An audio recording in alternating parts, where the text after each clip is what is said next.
There are men who rule lands, others rule armies.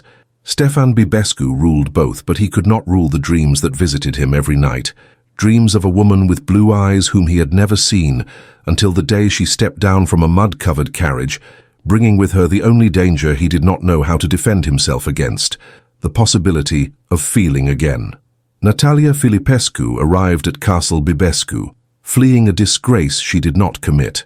He received her out of loyalty to an old friend, but when their eyes met for the first time, both recognized something that neither dared to name. Amidst the icy mist of Wallachia and the stone corridors of a castle forgotten by time, an attraction too dangerous to be ignored and too intense to be denied would be born. If you love romances of restrained desire, honor at risk, and love that blooms where it shouldn't, subscribe now and hit the bell so you don't miss this unforgettable story. Stefan Bibescu woke with a tense body and irregular breathing. The dream had returned, the same one every night for the past week. Stone corridors bathed in a light that came from nowhere, footsteps echoing toward him, the certainty that someone was approaching. And then, always the same image. A woman standing before a high window, her delicate profile silhouetted against the grey sky, dark hair falling over bare shoulders. She never turned completely, just enough for him to catch a glimpse of pale eyes that seemed to know him better than he knew himself. Stefan was not a man given to superstitions, but neither was he foolish enough to ignore what his own mind insisted on showing him. He rose from bed still enveloped by the sensation of those eyes upon him, by the heat that seemed to radiate from that body he had never touched, except in nocturnal reveries. The faint morning light entered through the gaps in the heavy curtains. Late autumn in Wallachia meant a perpetually low sky, thick mist clinging to the trees, a damp silence that seeped through the stone walls of the castle like an unwanted guest. Stefan walked to the window and pulled back the burgundy fabric. Outside, the forests of beech and oak stretched in shades of copper and grey until they dissolved into the haze. The world seemed to end there on that rocky elevation where his family had built Castle Bibescu 3 generations before. He dressed himself alone, as he always did. Dark wool trousers, a white linen shirt, a discreet brocade vest. He ran his fingers through his black hair where the first grey strands were beginning to spread, marks of his 43 years and the choices he had made, or those he had not. When he went down to the main hall, Iowan had already lit the fireplace and arranged the steaming Turkish coffee on the oak table. The servant, a man of indefinite age and absolute loyalty, bowed his head slightly. "Good morning, my lord." "Iowan." Stefan poured himself some coffee, feeling the bitter heat slide down his throat. "Any news from the road?" "The carriage was spotted before dawn, sir. It should arrive within the hour." Stefan nodded, keeping his expression neutral, though something tightened in his chest. Alexandru Moreni's letter had arrived 15 days earlier, brought by a messenger covered in mud and exhaustion. A few lines, written in the firm hand of his old brother-in-arms. "Stefan, I entrust to you someone I cannot protect without destroying her. If there is a place where her name can still remain whole, it is under your roof. I do not ask you to save her. I ask only that you allow her to exist in peace and safety until the winter passes. My esteemed friend, Natalia Filipescu, will depart at dawn accompanied by her maid Elena. May God bless you for this grace. Alexandru Moreni." Stefan had accepted because he owed Alexandru more than he could repay in a lifetime. He had accepted because the castle was too big, too silent, and because the isolation had begun to weigh on him in ways he preferred not to examine. But since he had sent the confirmation, the dreams had begun. Coincidence, he told himself, just the mind playing tricks, simply because a woman was coming to live under his solitary and silent roof. Now looking out the window at the muddy road winding up the slope, Stefan was no longer so sure. The sound of wheels over wet stones announced the arrival before the carriage could be seen. Stefan remained in the hall, refusing to appear anxious, refusing to yield to the inexplicable urge to go to the door. Iowan stepped out discreetly. Muffled voices drifted from the courtyard, the tired neighing of horses, hurried footsteps. Then the door opened. Elena, the maid Alexandru had mentioned in the letter, entered first, a middle-aged woman with a stern face and watchful eyes that sized Stefan up in 2 seconds before offering a restrained curtsy. Right behind her, wrapped in a dark wool cloak soaked by the drizzle, she came. Stefan did not move immediately. He remained where he was, near the center of the hall, posture straight, hands clasped behind his back, the exact image of a man accustomed to being obeyed. Before even looking at the newcomer, he turned to the servants waiting at the door, with the coachman and horses still outside. "Iowan," his voice came out low, firm, unhurried. "Escort the coachman to the stables, see that the horses are cared for, provide feed and shelter, bring him hot food and a place to rest. The journey was long."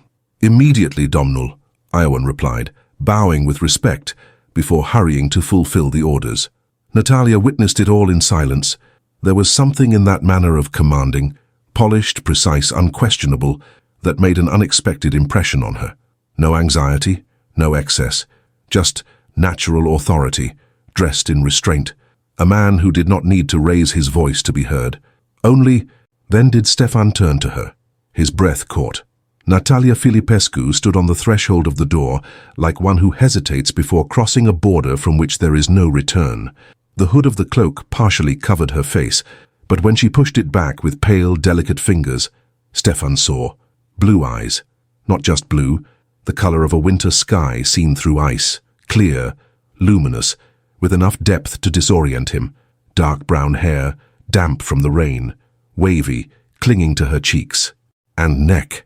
Fair skin, almost translucent with the cold flush marking her cheekbones, lips parted by weary breath. It was her, the woman from his dreams. For an instant too brief to be noticed by anyone else, something crossed Stefan's countenance, a minute fracture in the austere mask, an involuntary recognition that he suppressed in the same second. Natalia noticed, enough to feel a slight tremor, quick and inexplicable. She imagined it was exhaustion or nervousness. Surely it was. Just her imagination. Stefan took a step forward, composed himself completely and bowed his head just enough. The exact gesture between courtesy and distance. "Madame Filipescu."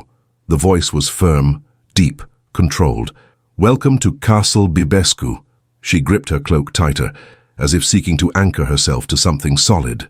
When she spoke, her voice came out lower than Stefan expected, but clear, polite, carefully contained. "Domnul Bibescu, I thank you for your hospitality." Brief, measured pause. "And I apologize for the inconvenience." "There is no inconvenience." Stefan looked away for a moment, as if that blue required more mastery than he was willing to demonstrate. "The castle has what is necessary to receive you." There was a short silence. Dense. "Iowan will conduct you to your quarters," he resumed, with the same impenetrable politeness. "I imagine you wish to rest after the journey." "Yes, sir. I appreciate your kindness." She made a move to turn but hesitated. Stefan noted the hesitation, the struggle between rigid etiquette and the need to understand her own situation. Natalia then tilted her chin up, not in defiance, but with a serene dignity that seemed innate to her. "How long must I remain here? I confess that Alexandru did not give me many explanations regarding this stay." The question floated between them, heavy with meanings that neither dared to name. Stefan faced her again, allowing himself a moment to absorb the sight of her there, real, tangible, no longer a product of his disturbed subconscious. "Until the winter ends." He paused, feeling the weight of his own words. "Or until you no longer wish to depart." The blue eyes widened slightly, as if she had not expected that answer. Something sparkled in those clear irises, surprise perhaps, or curiosity. Natalia nodded slowly, without looking away, completely captivated by the dominant power of this man who held her captive with only his gaze. "I understand." But Stefan doubted it. He himself did not understand what he had just said, nor why he had felt the need to say it that way. Iowan appeared discreetly at Natalia's side, indicating the stone staircase leading to the second floor. Elena followed her mistress, carrying a small worn leather suitcase. Stefan watched them ascend, noting Natalia's upright posture despite her evident fatigue, the way she did not look back. Only when the sound of footsteps vanished in the upper corridors did Stefan allow himself to close his eyes and breathe deeply. She was there, the woman who had haunted his nights for days, who had invaded his dreams without permission, who had awakened in him something he had sworn to have buried years ago, along with all illusions of love and happiness. Stefan returned to the fireplace, poured himself a brandy, even though it was still morning, and let the amber liquid burn his throat. He tried to organize his thoughts, Build internal walls. Draw clear boundaries. Natalia Filipescu was there out of necessity, not by choice. He had offered shelter out of loyalty to Alexandru, not out of personal interest. When spring arrived, she would depart, and his life would return to the controlled and safe silence he had carefully constructed over the last years. They were simple rules, clear. Stefan only needed to convince himself to obey them. On the upper floor, Natalia remained standing in the center of the room assigned to her, while Elena began to unpack. It was an austere but dignified and comfortable chamber. A four-poster bed of dark wood, heavy burgundy velvet curtains, a stone fireplace already lit, a vanity with a Venetian mirror showing the marks of time on its oxidized edges, returning a slightly wavy reflection, as if reality itself at Castle Bibescu were made of mist and secrets. But Natalia barely registered the details. Her mind was still trapped in that moment. In the hall, the instant her eyes met those of the feared Boyar, Domnul Bibescu. She had expected coldness. Alexandru had warned her that Stefan Bibescu was a man of few words and even fewer smiles, who ruled his lands with rigorous justice but kept everyone at a safe distance. Natalia had prepared herself to be treated with indifferent politeness, perhaps even with some veiled discomfort. She did not expect to be seen, because that was what had happened when those blue-grey eyes found hers. Not a look of superficial assessment, not idle curiosity. He had seen her, as if he knew her, as if he recognized in her something she herself did not know. And for an impossible and disturbing second, Natalia had the feeling that she had been there before, in that hall before that man, enveloped by that heavy silence that seemed to pulse between them like an invisible heart. "Madame," Elena's voice brought her back, "I have prepared hot water so you may wash. Then you must rest." Natalia nodded, forcing a reassuring smile for the maid who had been with her since childhood. "Thank you, Elena. I am fine." But as she washed her face with warm water and let Elena comb her damp hair, Natalia knew she was far from fine. She had come to Castle Bibescu seeking refuge, anonymity, a safe place to disappear, until the cruel rumors following her lost their strength. She did not expect to find a man whose simple gaze made her feel more exposed than all the malicious whispers in aristocratic salons ever could. Downstairs, Stefan remained by the fireplace until the fire began to die. The house was silent again, but it was a different silence. Inhabited, alive, dangerous. He went up to his own room only when the sun began to set behind the mountains, tinting the sky in grey and violet. He closed the door, leaning against it for a moment. That night, when he finally fell asleep, the dream returned. But this time, when the woman turned, he saw her face completely, and when she reached out her hand toward him, Stefan woke with his own name being whispered by a voice that was not his. Natalia. The first days at Castle Bibescu passed like pages of a book written in invisible ink, present yet impossible to be fully read. Natalia would wake when the grey morning light began to creep through the high windows, filtered by heavy velvet curtains faded by time. The Wallachian cold, severe in late October, seemed to inhabit the very stones of the castle. It rose from the floor, seeped into the thick walls, and settled upon the skin like a silent omen, turning every exhalation into a thin mist. Elena would tend the fire in the hearth even before Natalia opened her eyes. The crackling of the wood broke the silence with an almost ritualistic cadence. The water for her toilette came warm, settled in a finely crafted porcelain basin, marked not by neglect, but by age, a relic of other times. With restrained gestures, Elena helped her dress, gowns of elegant cut, in dark and deep fabrics, heavy silk, discreet velvet, fine lace at the cuffs and neckline. The lines were sober but undeniably noble, molding the waist and lengthening the silhouette, as required by fashion and the memory of a name that still held weight. Afterward, Natalia would go down to the breakfast hall. It was not small, though it was rarely fully warmed. The high walls held ancient tapestries with faded colors, and the dark furniture kept the dull glow of waxed wood. At the table, freshly cut dark bread, goat cheese, wild honey, and herbal tea awaited her, its earthy aroma mingling with the persistent scent of the fireplace. Always alone. Stefan Bibescu never sat at that table in the morning. and his absence, constant and deliberate, seemed as much a part of the castle's architecture as the shadows that stretched through the corridors. Natalia ate slowly, watching through the high windows as the mist clung to the treetops outside, transforming the forest into something spectral, almost unreal. Then she would walk through the castle corridors, learning its austere geography, vast halls with extinguished fireplaces, libraries where the scent of old pages vied for space with the aroma of aged leather, galleries lined with portraits of dead Bibescus who watched her with solemn and accusing eyes. It was a suspended existence, not exactly captive, but not free either, as if she existed in an intermediate state between presence and absence. And in all those days she had seen Stefan only in passing. He would pass her in the hallways, always in a dark coat, always with that upright posture that seemed carved from marble, always with a brief nod of the head and no words. Sometimes she saw him through the windows, crossing the courtyard toward the stables, or talking to Iowan under the light rain. Once she observed him from the library, standing alone by the outer wall, looking toward the distant mountains with an expression she could not decipher. He was avoiding her. That was evident. What Natalia did not understand was why. On the 5th night, she went down to dinner expecting to find the table set only for herself, as had been happening.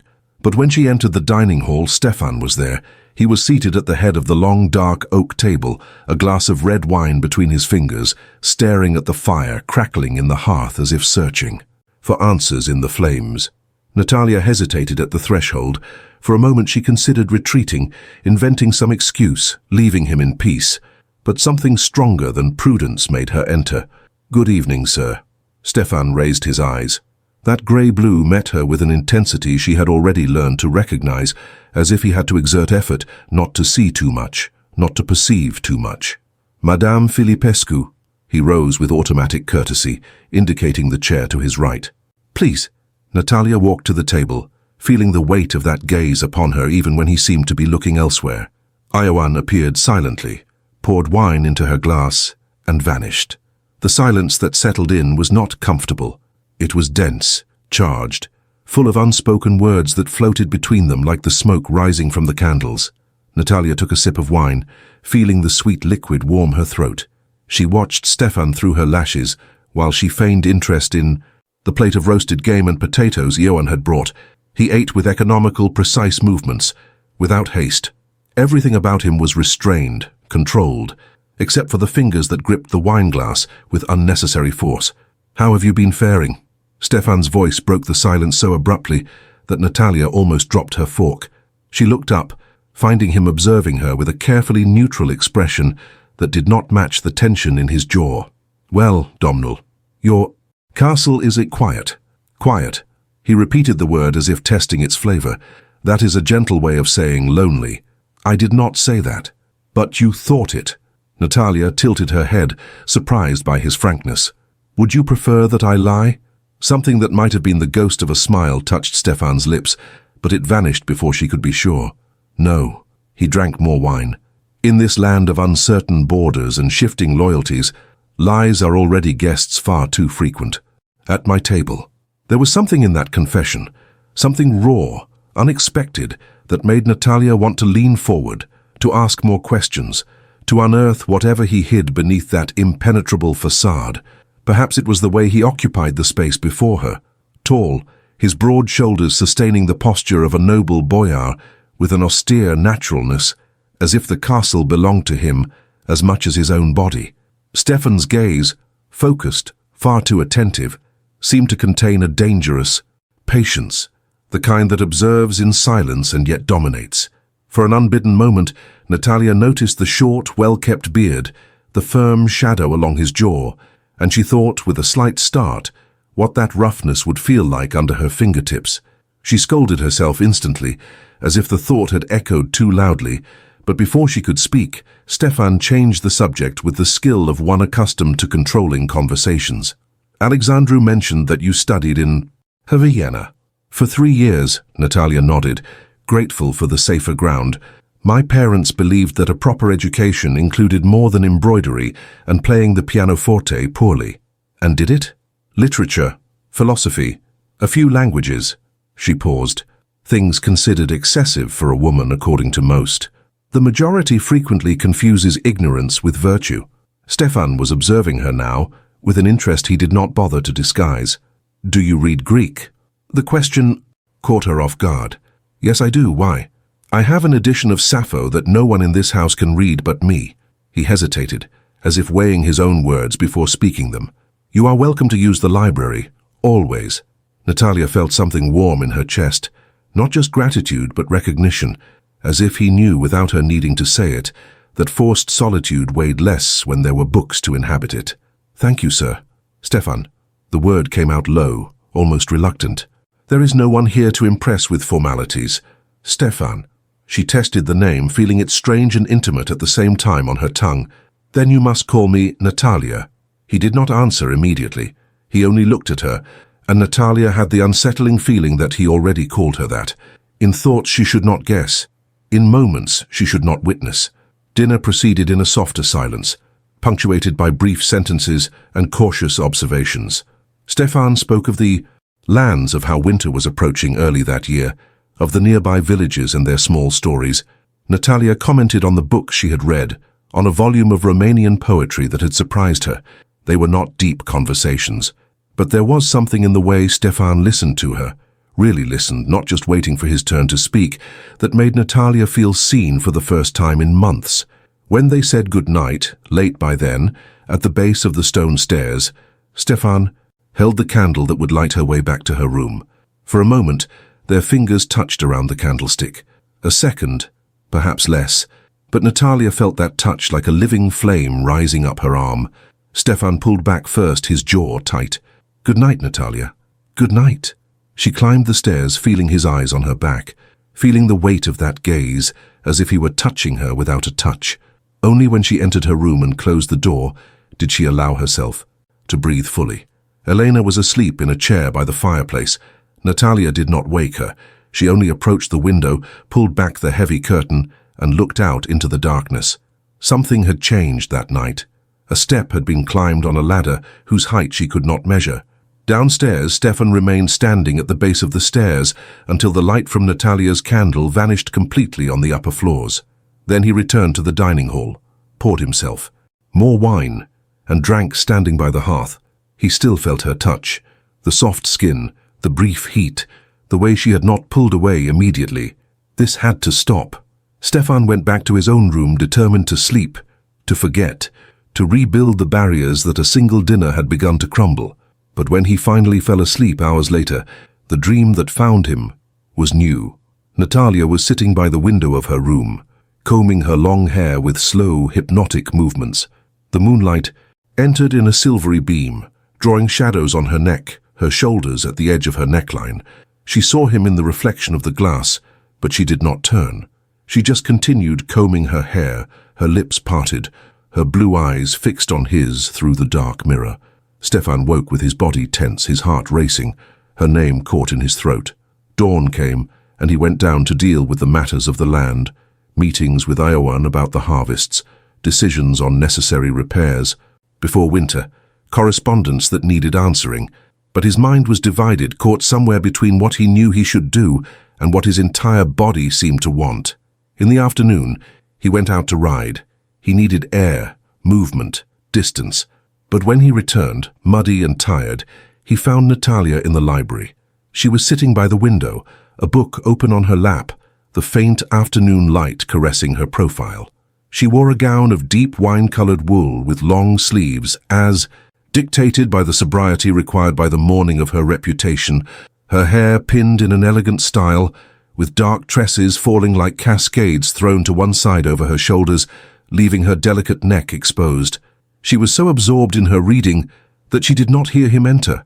Stefan froze for a few seconds, hesitant. He thought of leaving the room silently, seeking another place to be. Instead, he stood there, hypnotized by the sight, watching her, the way her fingers turned the pages with almost reverent care, the small frown that formed between her eyebrows when she encountered a difficult passage, the unconscious movement of her lips forming silent words.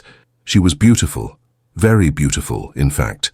He had realized that in the first instant. But there was something more, a quality he could not name that went beyond appearance, that drew him in a way beauty alone never could. Natalia raised her eyes. She found him there, standing by the door like an intruder in his own home. For a moment neither moved. The air between them seemed to vibrate, charged with something Stefan did not want to name, because naming it would make it real, and real would make it dangerous. "Forgive me," he forced the words out, in a voice huskier and lower than he intended. "It was not my intention to interrupt you." "You didn't interrupt." Natalia closed the book, but kept her fingers on the cover as if she needed to hold on to something. "I was just reading. Sappho, Ovid." A small smile touched her lips. "The metamorphoses, transformations." Yes. She looked at him with those blue eyes that seemed to see too much. Stories about how people transform into other things to escape fates they cannot endure. Stefan crossed the room slowly, keeping his distance, keeping control. He stopped by the bookshelf, pretending to examine the volumes there, when in truth, every fiber of his attention was turned toward the woman sitting a few steps from him. "Do you believe in that?" he asked without looking at her. "That we can transform into what we need to be?" "I believe we try." Her voice was soft but firm. "I don't know if we always succeed." Stefan felt the weight of those words, the truth in them. He turned, allowing himself to look at her again. Natalia was observing him with an expression that was part curiosity, part caution, part something else he did not want to recognize. "Do you trust no one, sir?" The question caught him off guard for the second time. Stefan considered lying, deflecting, changing the subject, but there was something in her eyes, her honesty so disarming, so devoid of artifice, that wrenched the truth from him. Trust is a luxury this place does not teach. This place? Natalia tilted her head. Or you yourself? Stefan felt something contract in his chest. She saw him. She really saw him. And that terrified him more than any other danger he had ever faced. "I must go." He retreated toward the door, every step costing more effort than it should. "Enjoy the library. Enjoy any place in this house you desire." "Stefan." His name in her voice sounded like a caress in his ears. "Thank you." He gave a brief nod, not trusting his own voice, and left before he could do something completely senseless. Like staying, like sitting beside her, and letting that tranquil presence envelop him until he forgot all the reasons why keeping distance was the only sensible option. The following days unfolded in a careful dance of proximity and withdrawal. They dined together now, every night. Stefan had stopped avoiding her, but he maintained a distant courtesy, an invisible wall between them that Natalia could feel but could not name. He showed her the castle, the old towers, the abandoned chapel, the Gothic gardens overgrown with weeds, where stone sculptures looked at the sky with solemn expressions. He spoke of the history of the place, of the Bibescus who came before him, of traditions and obligations that weighed on his shoulders like invisible chains. And Natalia listened, observed, beginning to notice the fissures in that armor he wore so well, the way his voice grew lower when he spoke of his dead father, the tension in his shoulders when he mentioned decisions he had to make, the way he looked at the mountains in the distance with an expression of longing so deep it pained her to witness it. One afternoon, while they walked through the garden under a threatening sky, Natalia stopped by a stone fountain long since dry. She ran her fingers over the inscriptions worn by time, feeling the rough texture of the cold stone. "This place was different," she said, without looking at him. "Before."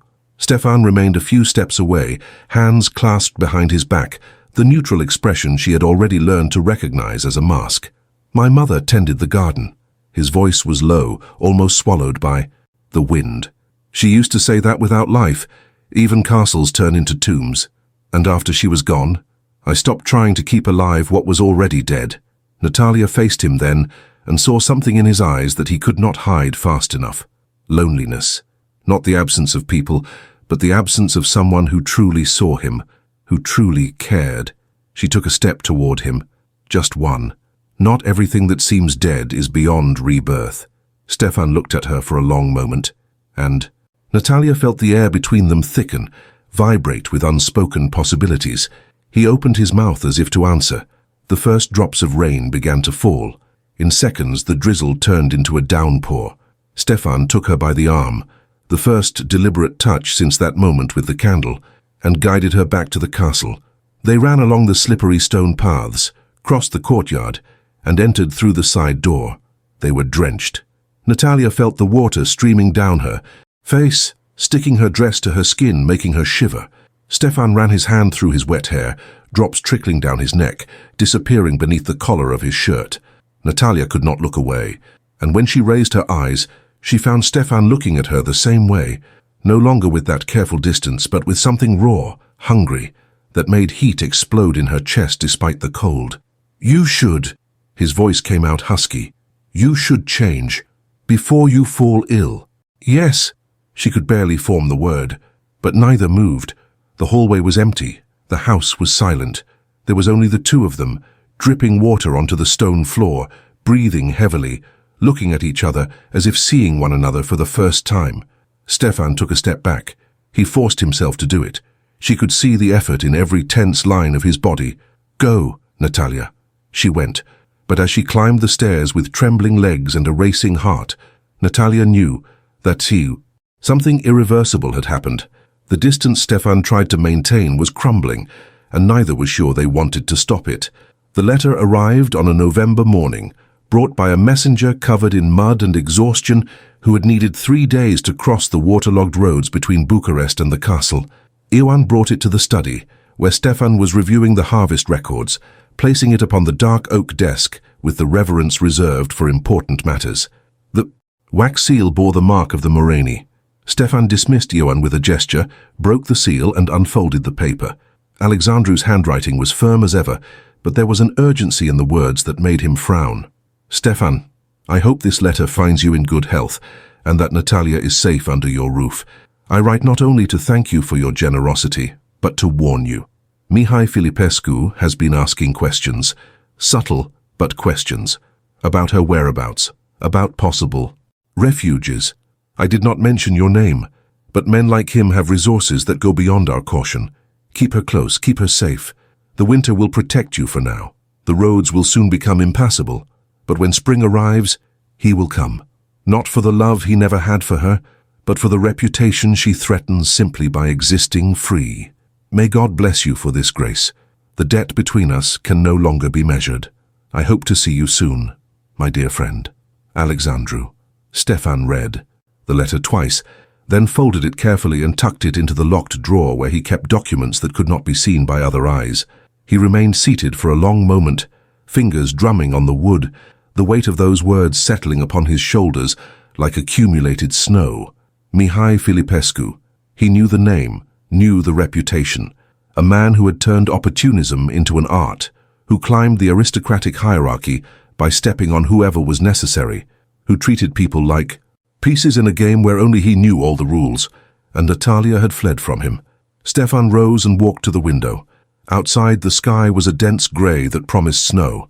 The forests surrounding the castle stretched in layers of brown and dark green until they vanished into the mist.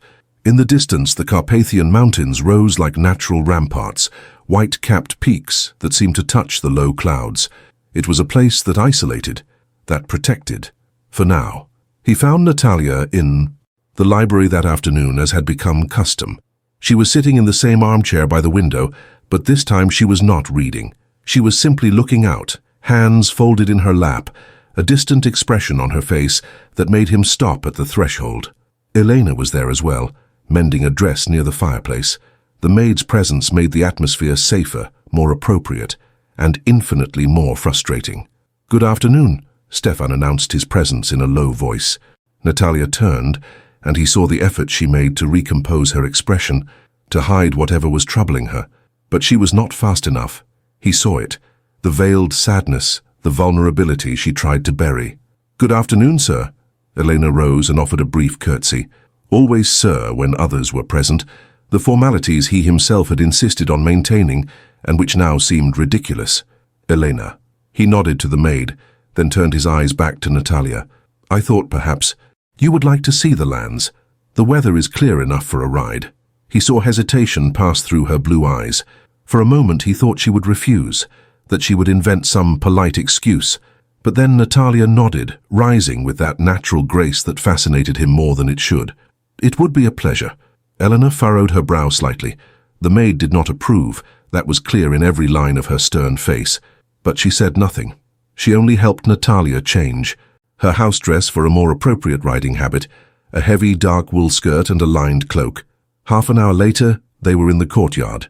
Ioan had already prepared 2 horses, a black stallion for Stefan and a chestnut mare of docile temperament for Natalia. The servant helped her mount with the silent efficiency of one who had served the Bibescu family for decades. "Watch the north trail, sir," Ioan said quietly, only to Stefan. "I saw wolf tracks last night. A large pack." Stefan nodded, checked that his hunting knife was secured to his belt, and that the loaded pistol rested in the holster beneath his coat. He did not mention this to Natalia. There was no reason to alarm her. They left through the main gate, crossing the stone bridge that spanned the small gorge, where a stream ran fast and icy. The air was biting, heavy with the scent of damp earth and decaying leaves. Above them, crows croaked in slow circles, black shadows against the white sky. Natalia rode well. Stefan noticed her upright posture, the steady way she held the reins, her natural balance. She looked around with an attention that went beyond mere curiosity, as if absorbing every detail, every texture of that austere landscape. "It is beautiful," she said after some time, her voice almost swallowed by the wind, "in a way that frightens. Wallachia was not made to be gentle." Stefan guided his horse along a narrow trail that climbed the slope. "It was made to be respected, like its master." He glanced at her, seeing the small smile touching her lips. It was not a provocation. It was understanding. They rode in silence for a while, following an ancient trail that meandered between centuries-old oaks. The trees here were enormous, trunks covered in moss, twisted branches intertwining to form a natural roof. Little light penetrated. The world was reduced to shades of dark green and brown, punctuated by the occasional white of mushrooms growing on fallen logs. Stefan stopped in a small clearing where a spring bubbled from a crack in the rocks, forming a crystal pool before cascading down the mountain. He dismounted and helped Natalia do the same. Their fingers touched for a second as he held her hand, and Stefan felt that familiar heat travel up his arm. "My mother used to bring my brother and me here," he said, surprising himself. He hadn't spoken of Andrei in years. "She said this water had healing properties." "You have a brother?" Natalia's voice was soft, careful. "I did." Stefan knelt by the spring, cupped the icy water in his hands, and drank. "He died when I was 17, a fever that came at the end of winter and did not let go until spring. When he finally passed, nothing was left of him but bones and fever. I am sorry." He stood up and faced her. "No need to be. It was a long time ago. There are pains that do not age, Stefan. They only retreat into silence." Something in the way she said, his name with that disarming kindness, that understanding that asked for nothing in return, made his defenses falter. Andrei was the proper heir. The words came out before he could stop them. Charismatic, beloved, born to lead. I was just the second son. When he died, I inherited a title I wasn't raised for and expectations I don't know if I can fulfill. You do an excellent job, and you act as if you cannot err." Stefan looked at her for a long moment, truly seeing her there, with those blue eyes that seemed to see to the very bottom of him. "No," he said quietly, "I act like someone who has already erred too much." Natalia took a step toward him. Only one, but it was enough for Stefan to feel her warmth, the subtle scent of lavender coming from her hair. "And what did you do that was so terrible?" "I survived when he died." The confession came out raw, too honest. "I inherited everything that should have been his, and sometimes, on nights when the wind howls in the towers, I wonder if he wouldn't trade places with me if he could, if the world wouldn't be better with Andrei alive and me dead." "Stop." Her voice had a firmness that surprised him. "Do not say that. Do not even think it." "Why?" Stefan asked, genuinely curious. "You barely know me." "I believe I have had time to see enough, sir." Natalia tilted her chin up, and there was something fierce in those eyes now. "I know that you gave me shelter when you could have refused, that you treat your servants with respect, despite the mask of austerity you seek to maintain, that you keep these lands and these people under your protection, even when it costs you dearly. I know that you carry guilt you should not carry. And you?" He turned the tables, seeing her recoil slightly. "What guilt do you carry, Natalia?" Her face closed up, like a flower contracting at a touch. Stefan saw the transformation happen, the shoulders curving slightly, her gaze averting, her breathing becoming shallower. She took 2 steps back, wrapping her arms around herself as if she could protect herself from the words he requested. She began, her voice failing. She shook her head, and when she spoke again, there was a cutting bitterness in her words. Everyone knows my shame. The doors that closed, the stairs that follow me, the name that became synonymous with scandal in salons where I was once welcome. Natalia. No. She raised her hand, stopping him from approaching. You don't need to pretend you don't know. Alexandru surely told you. The ruined woman you sheltered out of pity. Look at me. His voice came out low, but with an authority that stopped her mid-sentence. Stefan took a step toward her, then another, until he was close enough to feel her warmth, to see the small golden flecks in her blue eyes, to notice how her lips trembled slightly. Look at me, he repeated, softer now. Natalia raised her eyes slowly, and he saw the tears there, held back with a willpower that made something contract in his chest. Stefan raised his hand, hesitated for a fraction of a second, then touched her face, fingers against soft skin, his thumb tracing her jawline with a delicacy that contradicted everything he was. I do not care, the words came out raw, honest. What they say, what they think, about closed doors or tarnished names, I do not care. Her eyes widened, her breath hitched, her body still as if any movement could break the moment. Stefan. His name on her lips was a plea and a surrender at the same time. He leaned in just slightly, just enough so that the distance between them became something almost painful. The air vibrated, charged with electricity, with possibilities, with something so intense it seemed to have its own substance. Stefan could feel her breath against his face, could see her pupils dilate, could swear that if he just moved a few more centimeters. Then, a howl cut through the silence, long, guttural, far too close. Stefan pulled away instantly, his hand going to the knife at his belt, his body assuming a posture of alert that was pure instinct. Another howl answered the first, coming from a different direction. Then another, and another. They were surrounded. Natalia turned pale, her eyes widening with real fear. Stefan saw her begin to tremble, saw panic threatening to take over. Natalia. He spoke low, firm, capturing her attention. Look at me, only at me. She obeyed, those blue eyes fixed on his as if he were the only solid thing in a crumbling world. Trust me. Stefan gripped her arm, feeling her shake under his fingers. Do you trust me? A hesitation, only a second, then a nod. Then do not be afraid. He guided her to the mare, keeping his body between her and the surrounding forest. We are getting out of here, but I need you to be strong now. Can you do that? Yes. Her voice came out shaky, but there was determination there too. Stefan helped her mount, his hands firm on her waist, lifting her as if she weighed nothing.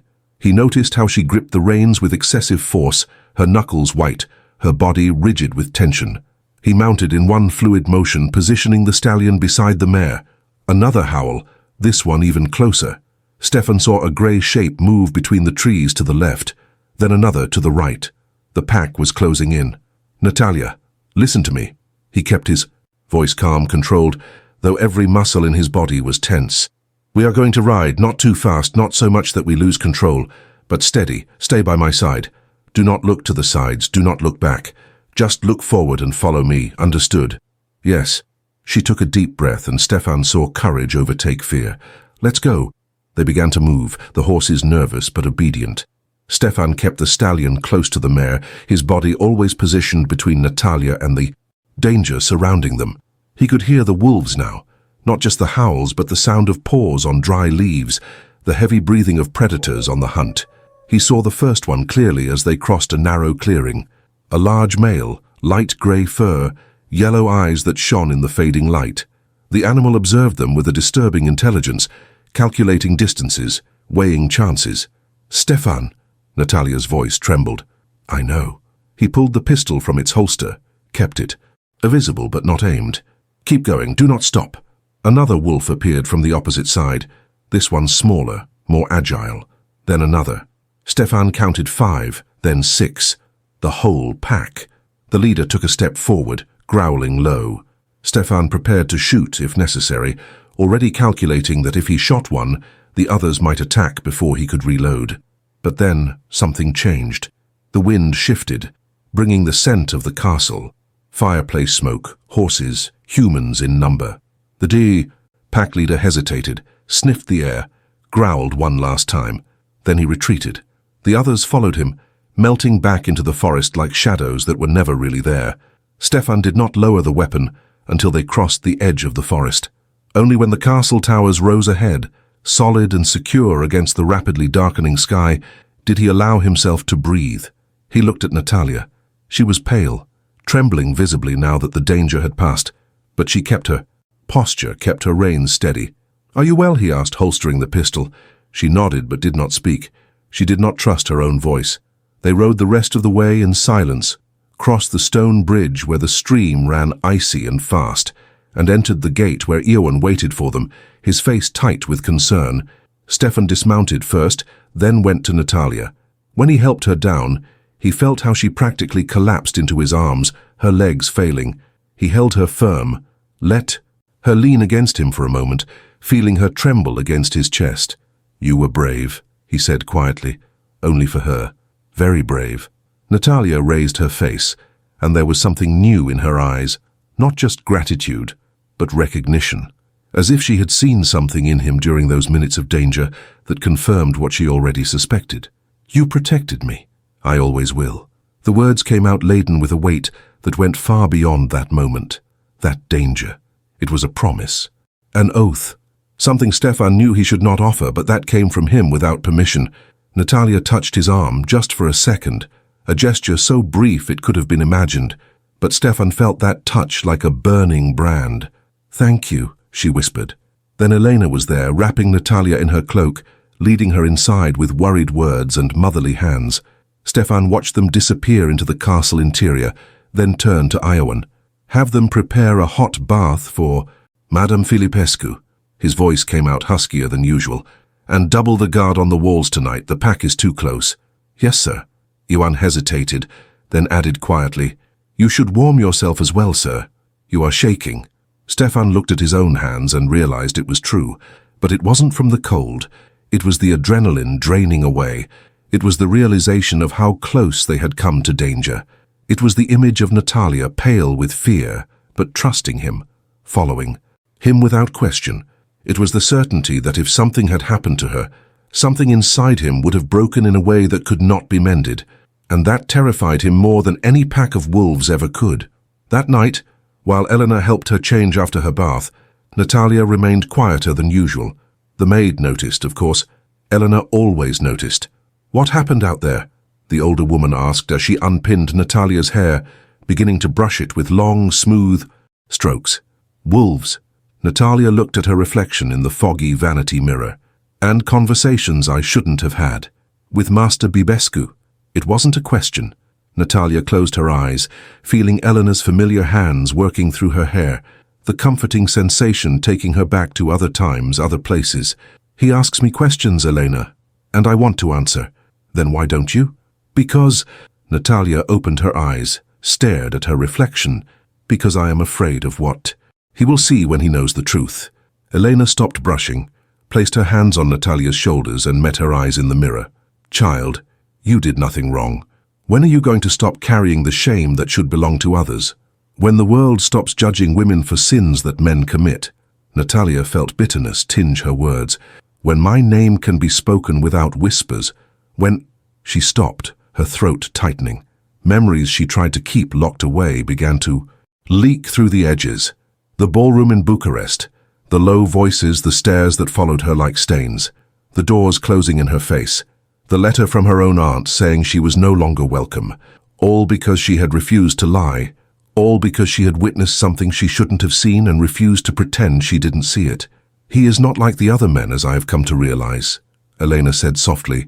"Master Bibescu, there is a certain austerity, yes, but there is also honor in that man." "There is pain too," Natalia whispered. "So much pain I can feel it from where I stand. Then perhaps you two can heal each other." Natalia did not answer. She only let Elena finish brushing her hair, dress her in her white linen nightgown, and prepare her for the night. But when she finally lay down, alone in the bed that was far too large, Natalia could not sleep. She lay staring at the ceiling, tracing the shadows the hearth flames drew on the wooden beams, thinking of grey-blue eyes and confessions made by an icy spring. 2 floors below, Stefan sat at the dining table with Ioan, discussing the preparations for the approaching winter. "We will need more firewood than usual, sir." The servant pointed to a list written in his careful hand. "The last 3 weeks have been colder than normal, and there is Madame Filipescu and her maid to consider now. 2 more rooms and common areas to heat. Then provide double the wood," Stefan said without hesitation. "And tell the kitchen to increase the rations. I want the house prepared to be isolated for weeks if necessary." He paused briefly, as if measuring the exact weight of the following words. "Ask Vasile to handle the delivery. I know his father fell ill this past month, and that his wife has barely recovered from childbirth. There are small children in that house. The cold does not wait. Vasile is diligent. He knows the woods, and he works like few others. Let him take, besides the wood, bags of cornmeal and barley, some dried beans and some thick blankets from the old storage." Ioan looked up, surprised, not by the order itself, but by the precision with which Stefan knew of lives that rarely crossed the castle halls. "And pay him triple what he asks," Stefan added, already resuming his usual tone. "The winter will be long, and that family needs to get through it without counting coins every day." Ioan nodded, but there was something in his expression, a careful curiosity, an understanding that didn't need to be verbalized. "If I may observe, sir," the servant hesitated, choosing his words, "the house seems less empty lately." Stefan raised his eyes, meeting the gaze of the man who had known him since childhood. "Ioan, I didn't say it was a bad thing, sir." The servant kept his tone respectful but firm. "I only said the house is less empty. That is all." Stefan did not answer.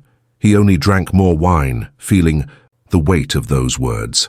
The house was less empty. He was less empty, and it unsettled him in a new way. Later, in the privacy of his room, Stefan stood by the window, looking out into the darkness. The moon was nearly full, pouring silver light over the forests, transforming the world into a landscape of shadow and silver.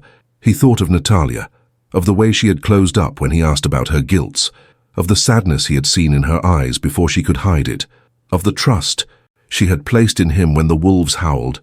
Stefan was not a man to believe in fate. He believed in choices, in consequences, in responsibilities fulfilled. But there was something about this whole situation, the dreams that began before she arrived, the impossible recognition when he first saw her, the way she seemed to fit into spaces in his life he didn't even know were empty, that defied any rational explanation. He finally lay down, determined to sleep without dreaming. But when sleep found him, she was there, Natalia sitting by the window of her room, the moonlight drawing shadows on her face, her neck, her bare shoulders. She was brushing her long hair with those hypnotic movements, and this time when she saw him reflected in the dark glass, she smiled.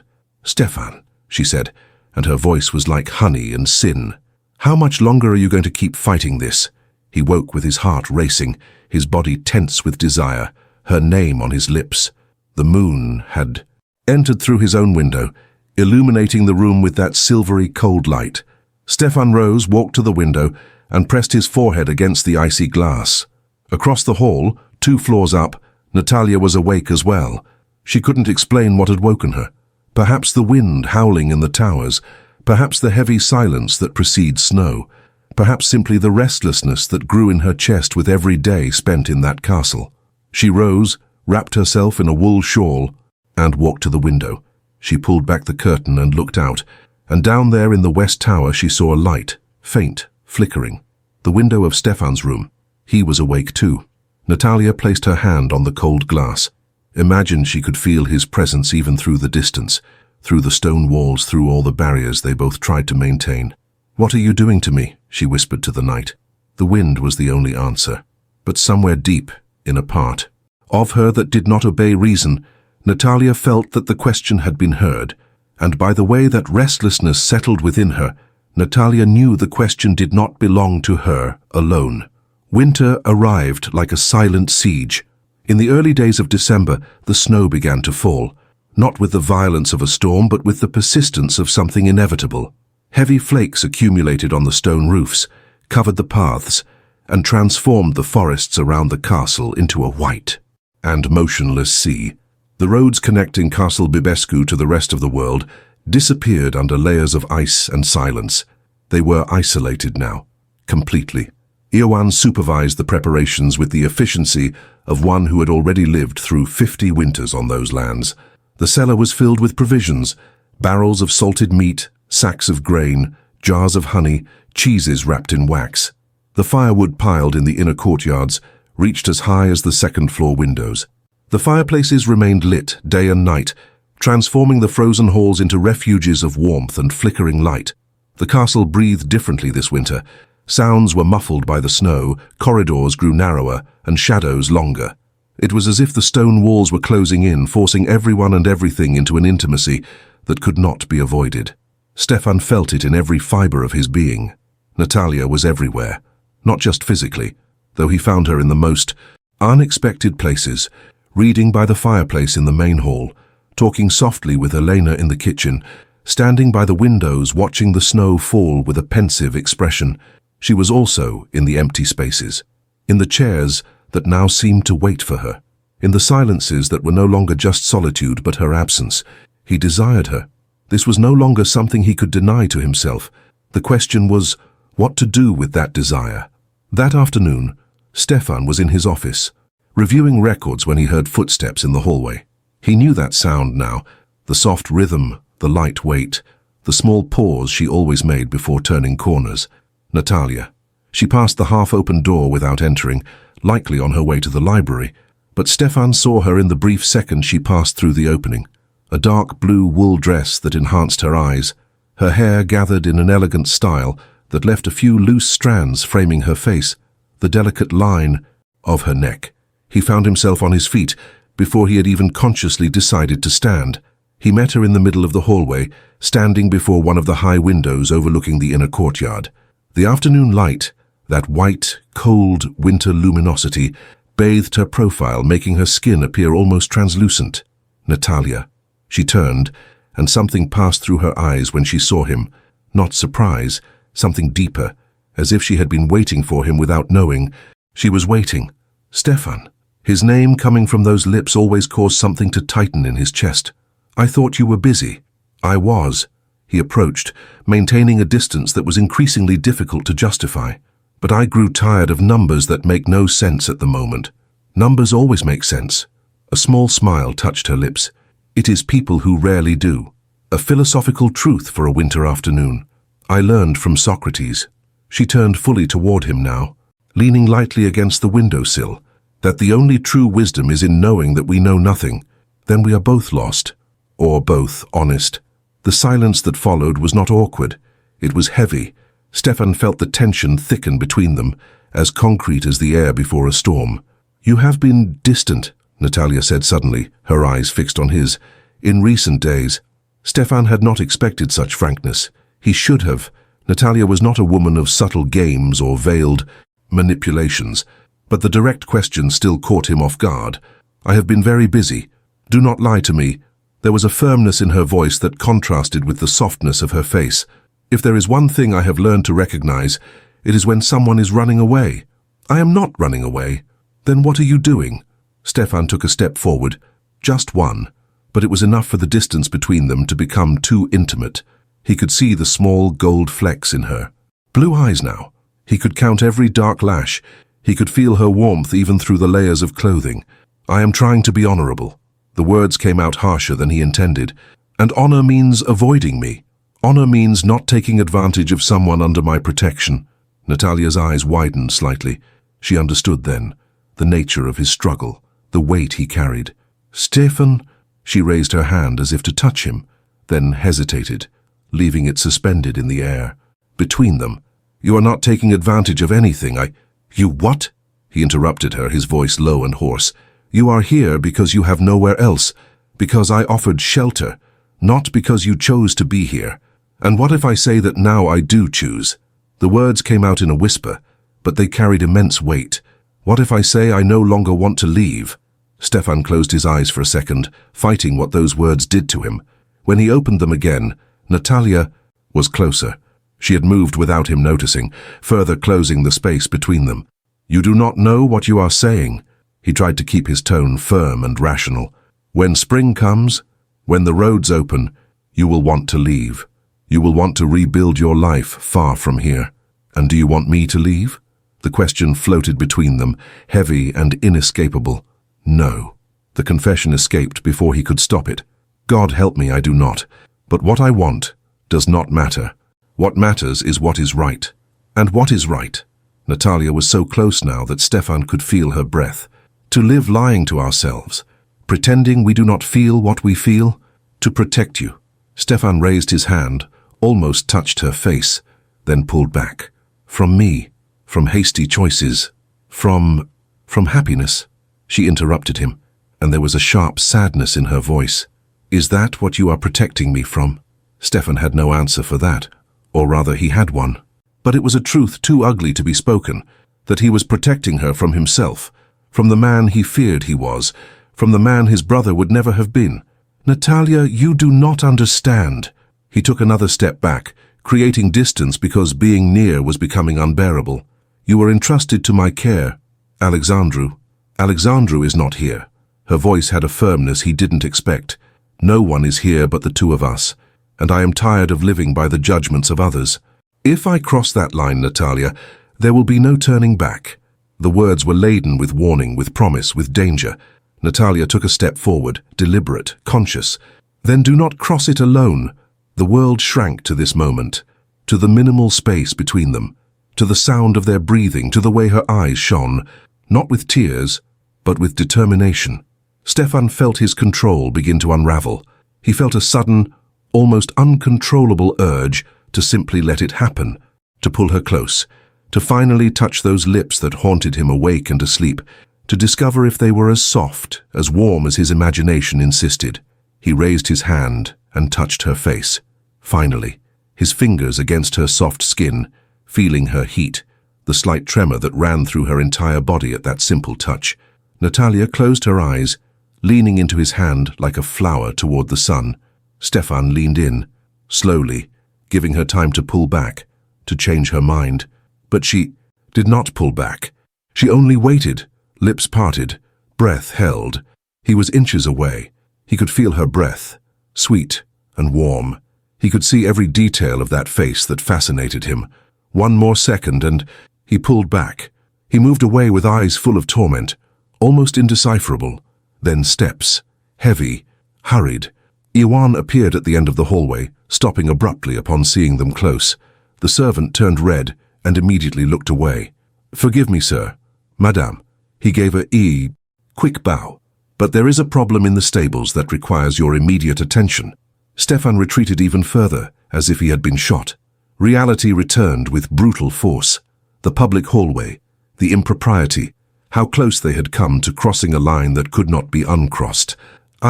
He looked at Natalia, saw the confusion and pain in her eyes. I must go. With your leave, madame. He turned before he could see more, before the expression on her face could make him do something completely senseless. He followed Ewan, who was already walking away down the corridor, each step costing more effort than the last. Natalia remained standing where she was, her hand touching her own face where his fingers still seemed to burn. Her heart was beating so hard it ached. Her breath came in small gasps she could not control. He had almost kissed her. She had almost let him. And then the moment had shattered like glass. Natalia pressed her fingers to her lips, feeling them tingle with the unfulfilled promise. She closed her eyes, trying to regain her composure, but all she could feel was his absence, the cold his departure had left behind. She stood there, immersed in conflicting thoughts for long minutes, breathing heavily, struggling to normalize. Frustration hammered in her chest. She needed to get out of there. She needed air, space to think. She turned and began to walk slowly down the side corridor, the one leading to the east wing of the castle. Her footsteps echoed against the stone walls, a solitary sound that matched perfectly with the growing emptiness in her chest. Why had he pulled back? Why, when she had finally gathered the courage to admit what she felt, to speak the truth that burned inside her, had he chosen honor over her? The questions swirled in her mind as she walked without a certain destination, passing closed doors and windows that showed only white outside. The castle was silent at that hour, the servants busy with their tasks. Elena likely in the room tending to the freshly washed clothes. She was alone. Natalia stopped before one of the tall windows, needing to see something beyond the walls that seemed to be closing in on her. She approached the glass and looked out, and she froze. On the other side of the glass, no more than 3 meters away, stood a wolf. It was not like seeing them in the forest, grey shapes among the trees. This was different. The animal was on the narrow ledge outside, enormous, its dark grey fur covered in snow, its yellow eyes fixed on her with an intensity that seemed to penetrate through the glass. Natalia's heart raced. Her entire body froze, every muscle locked by the primal fear that the predator's presence evoked. The wolf did not move, it only watched, it studied. Its parted mouth showed sharp white teeth. Its breath formed small clouds of vapor that clung to the glass. Natalia tried to back away, but her legs would not obey. She tried to scream, but her throat was closed. She simply stood there, paralyzed, looking into the animal's yellow eyes as terror climbed up her spine like melted ice. The wolf tilted its head, as if curious. Then it took a step forward. Its paws struck against the glass. The sound, loud, sudden, tore a trapped scream from Natalia's throat. The animal struck again, harder, and she could have sworn the glass shuddered. A thin fissure appeared in the lower corner. It was trying to get in. Natalia's vision began to darken at the edges.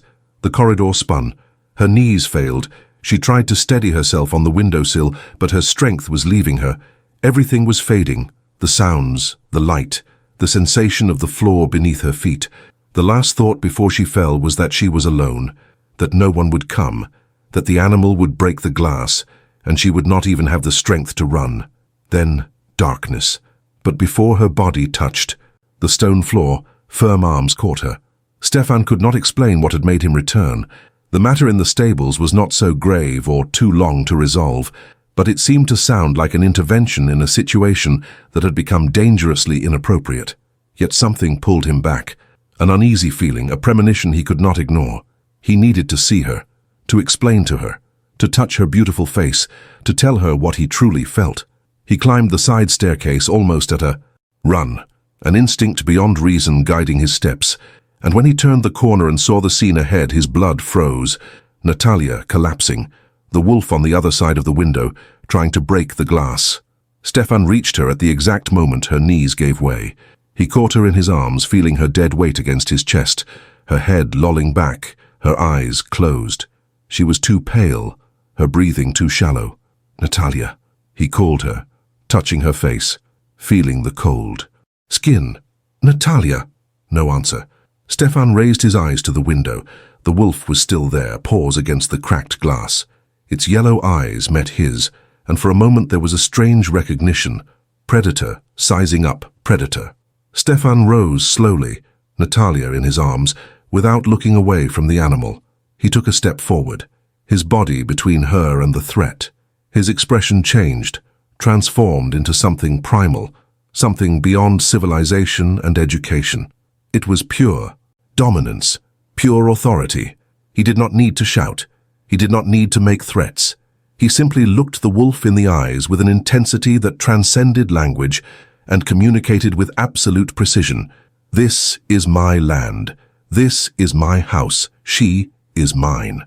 The wolf held his gaze for 3 seconds that felt like eternity. Then it lowered its head. It howled once, not in defiance, but in recognition. It backed away from the ledge, disappearing into the snow. Stefan waited until he was certain the animal was gone. Only then did he look at the woman in his arms. Natalia was completely unconscious, her face turned against his chest, her loose hair falling over his shoulders. She was so light, so fragile, so different from the strength she displayed when she was conscious. He pulled her a little closer to himself and leaned his face toward her hair, recognizing the soft scent of azahar coming from her, the aroma of orange blossom, clean, discreet, almost intimate. He closed his eyes for a moment, allowing himself that silent weakness. "Natalia," he whispered against her hair, his voice hoarse. "Come back to me." But she did not answer. She only breathed, soft little breaths against the fabric of his shirt beneath his open coat. Stefan began to walk, carrying her through the corridors. She weighed nothing in his arms, or perhaps he simply did not feel the weight, very conscious of every contour of her body against his, of the way her head rested on his shoulder, of how she fit there as if she had been made to be in exactly that place. Images from his dreams returned. Natalia by the window brushing her hair, Natalia looking at him with those blue eyes full of promises. Natalia saying his name in a whisper that woke him with his body on fire. He grit his teeth, forcing his thoughts back to a safe place, but her scent numbed him, making it impossible to think clearly. Azahar and something more, something intrinsically. Hers that made him want to sink his face into her neck and simply breathe. He reached her room, pushed the door open with his shoulder. The room was warm, the fireplace lit, the bed already prepared for the night. Stefan walked to it, depositing Natalia carefully on the mattress. He removed her shoes and covered her with the heavy blanket, tucking it around her body with a delicacy that contrasted with his large, firm hands. He knelt beside the bed, watching her. Her face was more flushed now that she was warm, her lips parted, her dark lashes against her pale cheeks. She looked younger this way, so vulnerable. Stefan raised his hand, almost touched her face, fingers inches from her skin, trembling with the effort not to close that distance. He had no right, not when she was unconscious, defenseless, entrusted to his care. He forced himself to stand, took a step back, then another. Rest, he said softly, knowing she could not hear but needing to say it anyway. You are safe now. He left the room, closing the door behind him. In the hallway he leaned against the cold stone wall, rubbing his face with his hands. He needed to find Elena. He needed to ensure someone would be with Natalia when she woke up. He needed to resolve the wolf problem before the animal returned. He needed to do anything that would keep him away from that room and the temptation to go back, to sit by the bed, and to simply watch her sleep like the obsessed man he was. Dangerously close to becoming. He found Elena in the kitchen as he expected. The maid looked up when he entered, and something in her expression changed upon seeing him. Madame Filipescu has fainted, Stefan said bluntly. She is in her room now. I need you to stay with her. Elena was already on her feet, wiping her hands on her apron under the startled gazes of the kitchen maids. Good God, what happened, Domnul Bibescu? A wolf. It was outside the window. Stefan hesitated. I believe she was afraid. The maid studied him for a long moment, those sharp eyes seeing more than he would have liked. And Domnul found her? Yes, just in time to scare off the animal and prevent her from falling onto the cold stone floor. Well, Elena passed him toward the door. I will tend to her now. Domnul should... She paused, choosing her words carefully. Should resolve whatever needs resolving out there. Stefan nodded, grateful for her tact. But before Elena fully left, she stopped at the threshold and turned slightly. Domnul Bibescu? Yes? She is not fragile as you think. The maid's voice was low but firm. She has only been hurt by those who should have protected her. There is a difference. Before Stefan could answer, Elena was gone. He stood there for a moment, the maid's words echoing in his mind. Then he went out the back door, toward the biting cold outside. He needed to find the wolf. He needed to ensure the safety of the property, so the animal would not return. He needed to do something productive with the storm of emotions consuming him, because the alternative, going back to that room, sitting by the bed, admitting what he felt, was more terrifying than any predator roaming his lands. Fireplace and rereading. Dawn arrived with a grey, cold light that barely penetrated the heavy clouds hanging over Wallachia. Stefan had not slept. He had spent the entire night in his office, alternating between staring at the dying flames in the fireplace and rereading the missive that had arrived late the previous afternoon. Alexandru's handwriting was hurried, almost illegible in some passages, a sign of urgency that Stefan knew well from the time they had served together. Stefan, I depart at daybreak. The roads are treacherous, but I cannot wait for them to improve. There is information regarding Mihai Filipescu that cannot be entrusted to paper. I must see you in person. Look after her until I arrive. For the sake of our friendship, for the sake of your honor, look after her. Alexandru. Stefan folded the paper again and tucked it into a locked drawer. He passed his hands over his face, feeling the roughness of his beard. His eyes burned with exhaustion, but every time he closed his lids he saw Natalia, fainting in his arms, too pale, too fragile. He stood up when the first light of day began to illuminate the office. He needed to check the damage to the window where the wolf had tried to enter. He needed to speak with Iwan about reinforcing the patrols. He needed to do anything that would keep his mind occupied, but all he could think about was her weight in his arms, the scent of orange blossom, the way she had fit against his chest, as if she had always belonged there. On the upper floor, Natalia woke slowly, emerging from confused dreams where stone corridors mingled with yellow eyes and a sensation of an endless fall. She opened her eyes, disoriented for a moment, before the memories of the previous night returned in disconnected fragments. The wolf, the cracking glass, the paralyzing terror, and then nothing, only darkness. She sat up in bed, her head throbbing slightly. The light entering through the cracks in the curtains indicated it was already morning. How had she gotten here? The last thing she remembered was, "Good morning, madame." Eleanor's voice came from the chair by the fireplace. The maid stood up and approached with an expression, that mixed concern with something Natalia could not quite identify. "How do you feel?" What happened?" Natalia touched her forehead, trying to organize her thoughts. "The wolf. Domnul Bibescu found you." Elena helped her lean back against the pillows and tucked the blanket around her. "You were about to faint in the hallway. He brought you here and made sure you were safe before going out to drive the animal away." Warmth rose to Natalia's face, not from fever, but from embarrassment. Stefan had carried her while she was unconscious, vulnerable. She, who had always prided herself on her strength, on her ability to endure adversity without faltering, had fainted like a fragile damsel from a cheap romance. What was happening to her? When had she become so weak? But then other memories returned, those from before the wolf, the hallway. Stefan so close she could feel his heat, the words laden with promises. The moment he almost, "I have prepared your—" "Morning bath," Elena's voice interrupted her turbulent thoughts. "Warm water with the scent of azahar, just as you like, and breakfast is served in the main hall." Natalia nodded, grateful for the routine that brought some normalcy. She allowed Elena to help her out of bed, feeling her legs still slightly shaky. The bath was ready in a copper tub, steam rising in lazy spirals, the sweet floral scent of orange blossom filling the room. She sank into the warm water, closed her eyes, and let the heat penetrate her tense muscles. She tried not to think about the fact that Stefan had carried her through the castle corridors. She tried not to imagine what it had been like to be in his arms, secure against his chest, protected. She tried, and she failed miserably. She dressed with care, a dark wine-colored wool dress, simple yet elegant, which Eleanor had chosen. The maid combed her hair, pinning it into a beautiful style at the back, while leaving loose locks falling over, her shoulders to frame her face. "You are nervous," Elena observed, meeting her eyes in the mirror. "I am not. You are." The maid smiled slightly. "Your hands are trembling." Natalia looked at her own hands and realized it was true. She interlaced her fingers, trying to control the growing anxiety.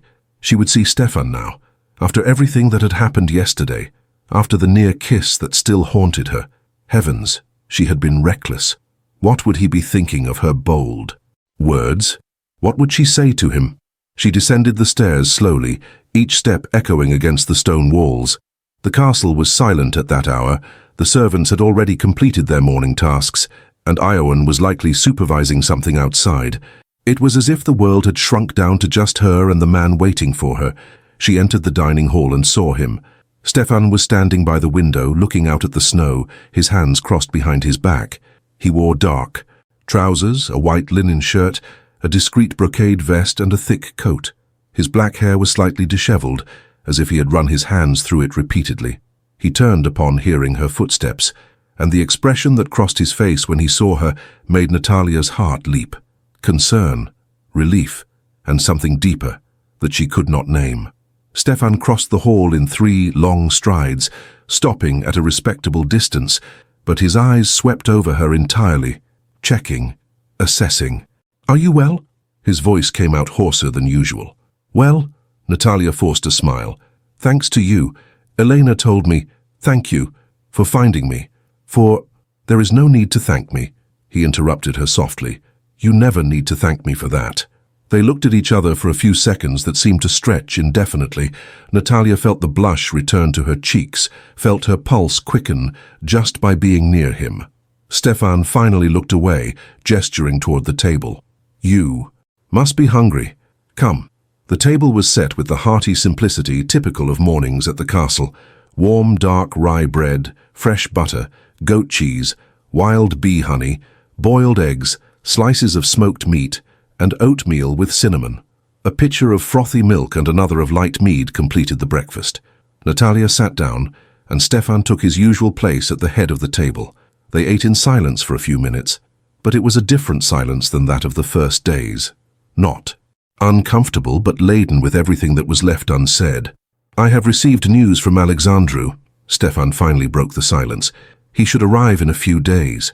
Natalia's face genuinely lit up. "Alexandru is coming here, even with the roads in this state?" "You know, my friend, when he decides on something, not even armies can stop him." A small smile touched Stefan's lips. "Much less snow." "I am glad."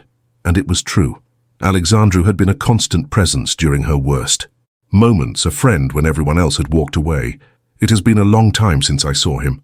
Stefan watched her for a moment, something passing through his eyes that Natalia could not interpret. Jealousy? No, it couldn't be.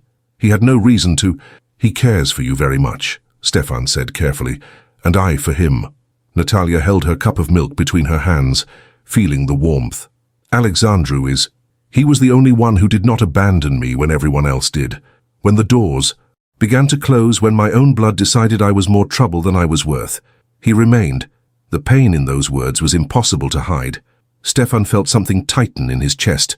He wanted to ask questions, wanted to better understand what had happened, who had dared to hurt her enough to leave that shadow in her eyes. But he did not ask. Not yet. There would be time for truths when Alexandru arrived. They finished breakfast in a more comfortable silence. When they stood up, Stefan hesitated, then offered his arm. "Would you like to see more of the castle? There are parts you do not yet know." Natalia accepted, feeling the firm muscle beneath his sleeve, feeling his warmth even through the layers of fabric. He guided her through the corridors, taking her to places she had not visited. The old armory where rusted shields and swords hung from the walls like ghosts of forgotten battles. The north tower from which one could see miles of white forest stretching toward the mountains. The private chapel where broken stained glass windows let in colored light that drew patterns on the stone floor covered in snow that had entered through the cracks. Stefan spoke as they walked, telling stories of his ancestors, of the great-grandfather who had fought the Turks, of the uncle who had died defending these lands, of the mother who had transformed the austere castle into a home. Natalia listened, but part of her attention was constantly aware of his proximity, of the way he guided her with a light but protective hand on her back, of the sound of his voice, softer when he spoke only to her, of his scent, wood, and something more masculine that made her want to move closer. Dark thoughts tried to seep in, the hardships of the past, the tarnished reputation, the whispered accusations. Had he rejected her yesterday because of that? Could she not escape what had been done to her, even here at the edge of the world? But then his words from that afternoon by the fountain in the woods returned. "Look at me. I do not care." What had he really meant? What exactly did he not care about? And if he did not care, why had he pulled away when they were so close? Being under this man's roof had become a sweet torture. Every look, every word, every moment of proximity pulled her deeper into something she did not know if she could escape, or if she wanted to escape. They finally stopped at one of the upper galleries, a narrow walkway with high windows on both sides offering spectacular views of the surrounding lands. The snow fell softly outside, turning everything into shades of white and grey. "The wolf will not return," Stefan said suddenly, turning to face her. "I have made sure of it, and I have instructed Eowyn to increase the patrols and check all entrances. You are safe here." The intensity in his eyes when he said that made something tighten in Natalia's chest. "You did not have to," she began. "I did." He interrupted her, taking a step toward her. "Please stay inside the castle for now, just until we are sure the pack has moved away completely." Natalia nodded, unable to form words. He was so close now. She could see every detail of that face that fascinated her. The strong line of his jaw, the small scar above his left eyebrow, the blue-grey eyes that seemed to see to the bottom of her soul. "Stefan." Her name came out as a whisper. "Natalia." He raised his hand, touching her face with that delicacy that always surprised her in such a strong man. "When I saw you yesterday, when I thought you might be hurt." He did not finish the sentence. He did not need to. The magnetism between them was a physical force now. Natalia felt her back touch the cold stone wall, but she did not care. Stefan was there, so close she could feel his heat, count every breath. She saw the torment dancing in his eyes as he looked into hers, then drifted down to her mouth, then back again, as if he were fighting against something stronger than his will. "Do not fight," she whispered, raising her hand to touch his face. "Please, do not fight anymore." Something broke inside him. Stefan leaned in, and this time there were no interruptions, no reasons to pull back. His lips touched hers softly.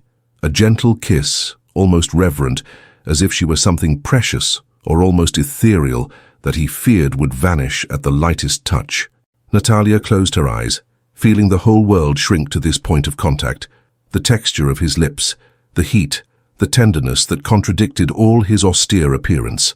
Stefan deepened the kiss slowly, his hand sliding to the nape of her neck, his fingers interlacing in her hair. His other hand found her waist, pulling her closer. Natalia surrendered completely, her arms rising to wrap around his neck, her body responding to his as if it recognized that place. The kiss was everything she had imagined and more. There was passion, yes, but also care, desire, but also respect. He was a man who knew exactly what he wanted, but refused to simply take, who waited, who asked, who gave her the power to choose. When the kiss broke, only proximity remained, dense, silent. Stefan stood there, eyes closed, his hands holding her carefully, like one who fears the moment would dissipate if he let go. "You are the woman who haunts my dreams." The words came out, hoarse, laden with a confession that clearly had cost him dearly. Natalia opened her eyes, confused. "What?" Stefan smiled, a true transforming smile that made him look years younger. He kissed her lightly, a brief affectionate touch on the lips. "I dream of you," he admitted, his eyes fixed on hers. "Since before you arrived, dreams so vivid that I would wake up thinking you were really here. And when you stepped down from that carriage, you saw me in your dreams." Natalia questioned, her voice full of wonder. "I felt it, on that first day, the way you looked at me, as if it wasn't the first time we had seen each other, as if, in some inexplicable way, as if I had known you for an entire lifetime." Stefan pulled her into his arms, held her tight, buried his face in her hair, so soft and fragrant. "You are better than any dream, reverie, or fertile imagination, Natalia." She pressed against him, feeling tears burn in her eyes, not of sadness, but of something so intense it had no name. After so much pain, early widowhood, so much solitude, so much rejection, to find this, to find him. Stefan tilted her delicate face upward, looked at her with a deep sentiment burning in his eyes, and then kissed her again. This time deeper, more urgent, as if he was sealing a promise that neither of them dared to verbalize yet. He had her in his arms finally. Everything was going to be all right. The following days unfolded in a haze of cautious happiness. They continued to maintain appearances in front of Io, Elena, and all the servants, but when they were alone, the barriers fell. Stefan would find her in the library, pull her into his arms, and steal kisses that left her dizzy.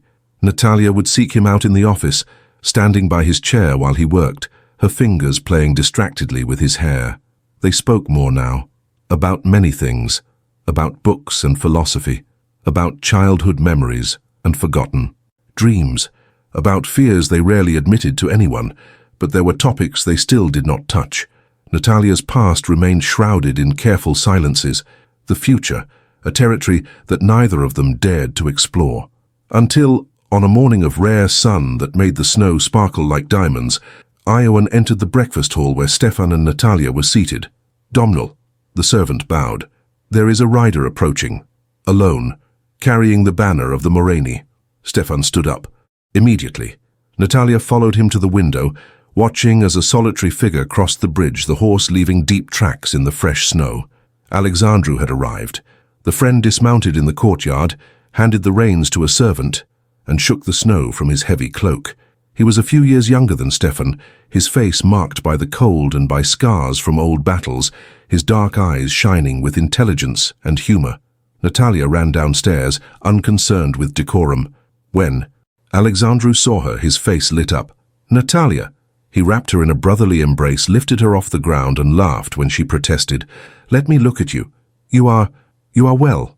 Thank God." "Alexandru." She held his face between her hands, her eyes shining. "You came, even with the roads. I would come through hell itself if necessary," he said, serious now. "You know that." Stefan watched from the doorway and felt something uncomfortable tighten in his chest as he saw the intimacy between them, the close embrace, the familiarity, the way Alexandru touched her face with a tenderness that... But then Alexandru looked at him over Natalia's shoulder, and Stefan saw it in his friend's eyes. Not romantic love, brotherly love. Protection, not possession. The tightness in his chest loosened. "Stefan!" Alexandru left Natalia, crossed the courtyard, and embraced his friend with the strength of years of camaraderie. "You don't age, you devil! What secret? Do you hide beneath the solid walls of the castle?" "A lack of company." Stefan returned the embrace, feeling genuine gratitude for his friend's presence. "You, on the other hand, seem to have aged 10 years. The fault of the journey," Alexandru laughed, but there was an underlying seriousness. "And of other things we need to discuss." Stefan nodded, understanding. "But not here. Not now. Come in. You must be frozen. Iowan has prepared a room and..." "Later." Alexandru looked between Stefan and Natalia, and a slow smile spread across his face. "But first, tell me, how have you been spending your time together?" The teasing tone was unmistakable. Natalia blushed and looked away. Stefan kept his expression neutral, but Alexandru knew him too well. "Ah," the friend laughed. "I see. Well, this will be an interesting conversation." The following hours passed in a haze of conversation, meals, and updates.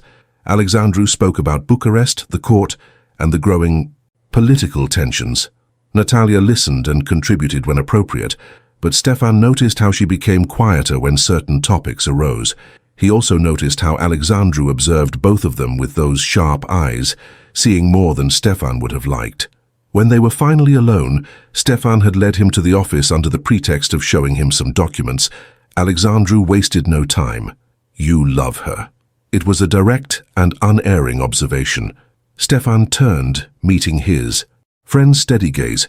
He did not deny it, there was no point. "Is it that obvious?" "To someone who knows you," Alexandru laughed. "You hardly take your eyes off her. And the way she looks at you." He shook his head in admiration. "Natalia has never looked at anyone that way, not even..." He stopped, but Stefan noticed. "The husband?" "Especially not the husband." Alexandru poured himself some cognac from the bottle on the table and offered one to Stefan, who declined. It was an arranged marriage. Respectful, appropriate, and completely loveless. When Dmitri died after only 2 years of union, she wept for the waste of a life, not for the loss of a love. He was a good man, but 20 years older and already in frail health. He left her a widow at 29, childless, but with fertile lands on the border with Transylvania. Stefan absorbed this, feeling the pieces of a puzzle begin to fit together. And then Mihai saw an opportunity. Alexandru's voice turned hard, his countenance shifting, transforming his amused face into one laden with weight. His fingers tightened around the glass, with enough force to turn his knuckles white. A widowed cousin, without direct male protection, without heirs, and with small but strategically valuable lands, they border properties that he was negotiating. Alexandru paused, drinking more cognac before continuing. Natalia went to visit the family home in Bucharest 6 months. After Dimitri's death, one night unable to sleep, she went down to the library, and she heard voices in the office, Mihai and 2 men she did not recognize. The door was ajar. "She heard," Stefan said, already understanding. More than that, she saw. Alexandru walked to the window, looking out at the snow as if seeking strength in the words he needed to say. She saw documents being signed. She heard values being negotiated, family lands being sold illegally to buyers whom Mihai guaranteed were discreet, properties that were not his to sell, but which he had gained access to through forged powers of attorney. My God! Stefan felt his blood run cold. She witnessed a fraud. Worse. Alexandru turned, and there was a hardness in his eyes that Stefan had rarely seen. She witnessed treason. One of the men was an Ottoman official, another, a Russian emissary. Mihai was selling strategic lands to foreign powers, playing both sides against each other. profiting while putting the entire region at risk. The silence that followed was dense, heavy with implications. If this were to go public, Stefan began, he would be executed for treason, Alexandru finished. The entire Filipescu family would be ruined. Generations of reputation destroyed, and Mihai knew it. Did she confront him? Not immediately. Natalia is intelligent. She returned to her room with the intention of pretending nothing had happened. Alexandru paused, his expression darkening, but she stumbled in the hallway, a small sound but enough. The office door opened, and one of the men, the Russian, saw her. For only a second, but it was enough. She was there, in her nightgown, clearly coming from the library, clearly having heard too much. Stefan felt his blood run cold. Mihai had to act fast, Alexandru continued, his voice tense. His allies are not tolerant men. They demanded that he, as a cousin, as family, find a way to keep Natalia under control, to keep her mouth shut, or they would take care of it themselves, and they made it very clear it would not be in a friendly manner. Alexandru's fist closed around the glass. Mihai always had eyes for his cousin, since she was too young to understand the kind of attention she was receiving. After she became a widow with possessions, he saw it as the perfect opportunity. He could satisfy his allies and get his hands on her at the same time. The next day, he began making proposals. Marriage, to protect her. Alexandru gestured in the air, theatrically emphasizing the quotes with evident disdain and transparent disgust. To keep her close, controlled, silenced, and under his complete dominion in every sense. And she refused. Refused 3 times. Alexandru went back to the table and poured himself more cognac. I imagine he did not take it well. The 3rd time, he stopped asking, and began the offensive of his wounded pride. That scoundrel destroyed her. Alexandru drank the cognac in one gulp, then poured more. His hands shook slightly. Systematically, methodically, he started with subtle rumors, behavior unsuitable for a widow, then bolder insinuations, that she received men at night, that she was squandering Dmitri's inheritance, that she planned to elope with a non-existent lover. Nothing that could be proved, nothing that could be directly confronted. Just poison dripping into ears willing to hear the worst. Stefan felt fury rise in his throat. His hands clenched into fists so tight that his nails dug into his palms. And no one defended her? I tried. Alexandru looked at his own hands as if they were foreign to him. But a junior officer against an established member of the aristocracy, against a man with connections in both Constantinople and St. Petersburg, my voice meant less than the wind. Her family. He paused, the bitterness evident. The family decided it was easier to push her away than to face Mihai. Cowardice disguised as pragmatism. They said she was disturbed by grief, that she needed time to reflect. But what they really wanted was for her to disappear before her questions drew unwanted attention. Her questions. Natalia is not a woman to keep silent when she sees injustice. Alexandru smiled sadly. She began asking questions about the lands being sold, about mysterious buyers, about transactions that made no sense. This scared the family as much as it scared Mihai. Stefan absorbed all of that, feeling a growing admiration for Natalia mixed with fury for those who had betrayed her. That is why you brought her here. Yes, friend. She is an extraordinary woman, Stefan, and there would be no better place in the world to protect her than here, despite all your fame and the austere scowl of a feared domnul. I don't. You do.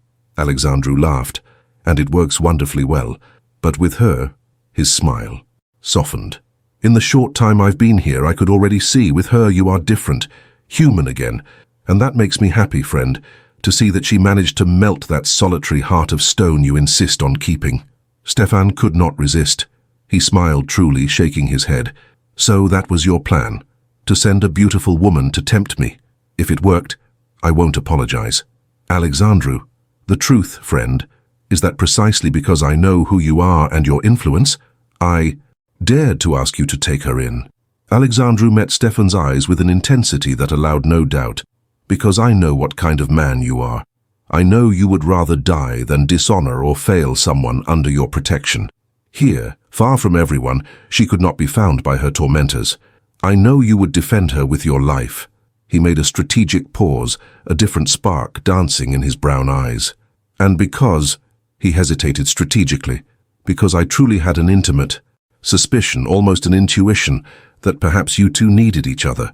She needed someone who did not fear powerful men. And you, a smile touched his lips, you needed to remember that you were still capable of feeling. No need to thank me. Stefan did not answer immediately. He walked to the window, looking at the snow outside, processing everything he had just heard. You planned this from the start, didn't you, you bastard? It was not an accusation. It was reluctant admiration. Far be it from me, my friend. A sharp, mischievous smile appeared on Alexandru's weary face. To send a fragile and beautiful woman to tempt the most feared Boyar in Wallachia, I wouldn't be so cruel. But it would be a lie to say I didn't consider the possibility that perhaps, in your shared solitude, you might find something you both lost long ago. But you expected... I trusted that your honor would be enough to keep both of you safe, Alexandru said, approaching and taking a position beside him at the window. And I bet that, with a slight nudge from fate, you would end up seeing in each other what the rest of the world prefers to ignore. He turned his head, observing Stefan in profile. That you would see her not as a tarnished reputation or an inconvenient witness, but as what she is, a woman of uncommon courage who refused to be silenced. He made a short, deliberate pause. And that she would see in you not the cold man you pretend to be, but the man of honor and passion you have always been. Did it not occur to you that I could be just one more to wound her fragile heart? It is not her reputation that concerns me, Stefan admitted quietly. It is hurting her. Her heart has already been wounded by men who should have protected her. What if I am just one more? Alexandru studied his friend for a long moment. You won't be, he said finally, because you are asking the question.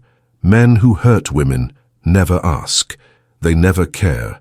You already love her too much for that. Stefan did not deny it. There was no sense in denying it. Alexandru's smile came easily, almost satisfied with himself. Admit it. An elegant plan, don't you think, Stefan? Stefan let out a brief, humorless laugh. Elegant, no cunning. He gave him a sidelong glance. The kings are wasting a strategist by keeping you out of their armies. Alexandru laughed openly, and Stefan eventually joined him, a short, rare laugh. Afterward, silence settled. And Stefan remained motionless for a moment, far too long to be casual. There is more to this, isn't there? He said at last, without turning his face. You didn't come all this way just to tell me this story. Alexandru sighed heavily. You are too perceptive for your own good. He turned to face his friend completely. Mihai has allies, Stefan. Dangerous allies. The same men who were in that office. They were not pleased to learn that an unsecured witness exists. A woman they saw. With their own eyes, who knows their names, who could identify them. They want her silenced. Permanently. Alexandru did not sugarcoat the words. Mihai promised them he would solve the problem, that he would bring her back under control through marriage, that she would be persuaded to forget what she saw. But that was months ago, and he failed. The allies are impatient, and impatient men with dangerous secrets. He didn't need to finish. Stefan felt something cold settle in his spine. Are you telling me that her life is in danger? I am telling you that when spring comes and the roads open, it won't just be Mihai who might come looking for her. Alexandru gripped Stefan's shoulder tightly. It will be men without scruples, without honor, without anything to lose. Men who won't care about methods as long as the problem is resolved. He will not touch her. The words came from Stefan low, dangerous, laden with an absolute promise. None of them will touch her. I know. Alexandru nodded. That is why I came, to warn you, so that you can prepare. I have reliable sources in Bucharest who assured me that Mihai is asking questions about her unknown whereabouts and hiring men to hunt her down. The winter protects us for now, and the roads are impassable, and even the most determined men cannot cross the Carpathians in this season. But when spring comes, he will not find her, Stefan said with a conviction that came from some deep and primitive place. Because she will be under my protection, permanently. Alexandru studied his friend's face for a long moment. Then he smiled slowly, with understanding and approval. Permanently. Stefan faced him without hesitation. If she accepts. Oh, my friend. Alexandru laughed genuinely now. She would accept living in a cave if it were with you. The question is not whether she accepts, The question is when you are going to stop being afraid of your own happiness." The words hung between them, heavy with truth and challenge. Stefan had no answer for that.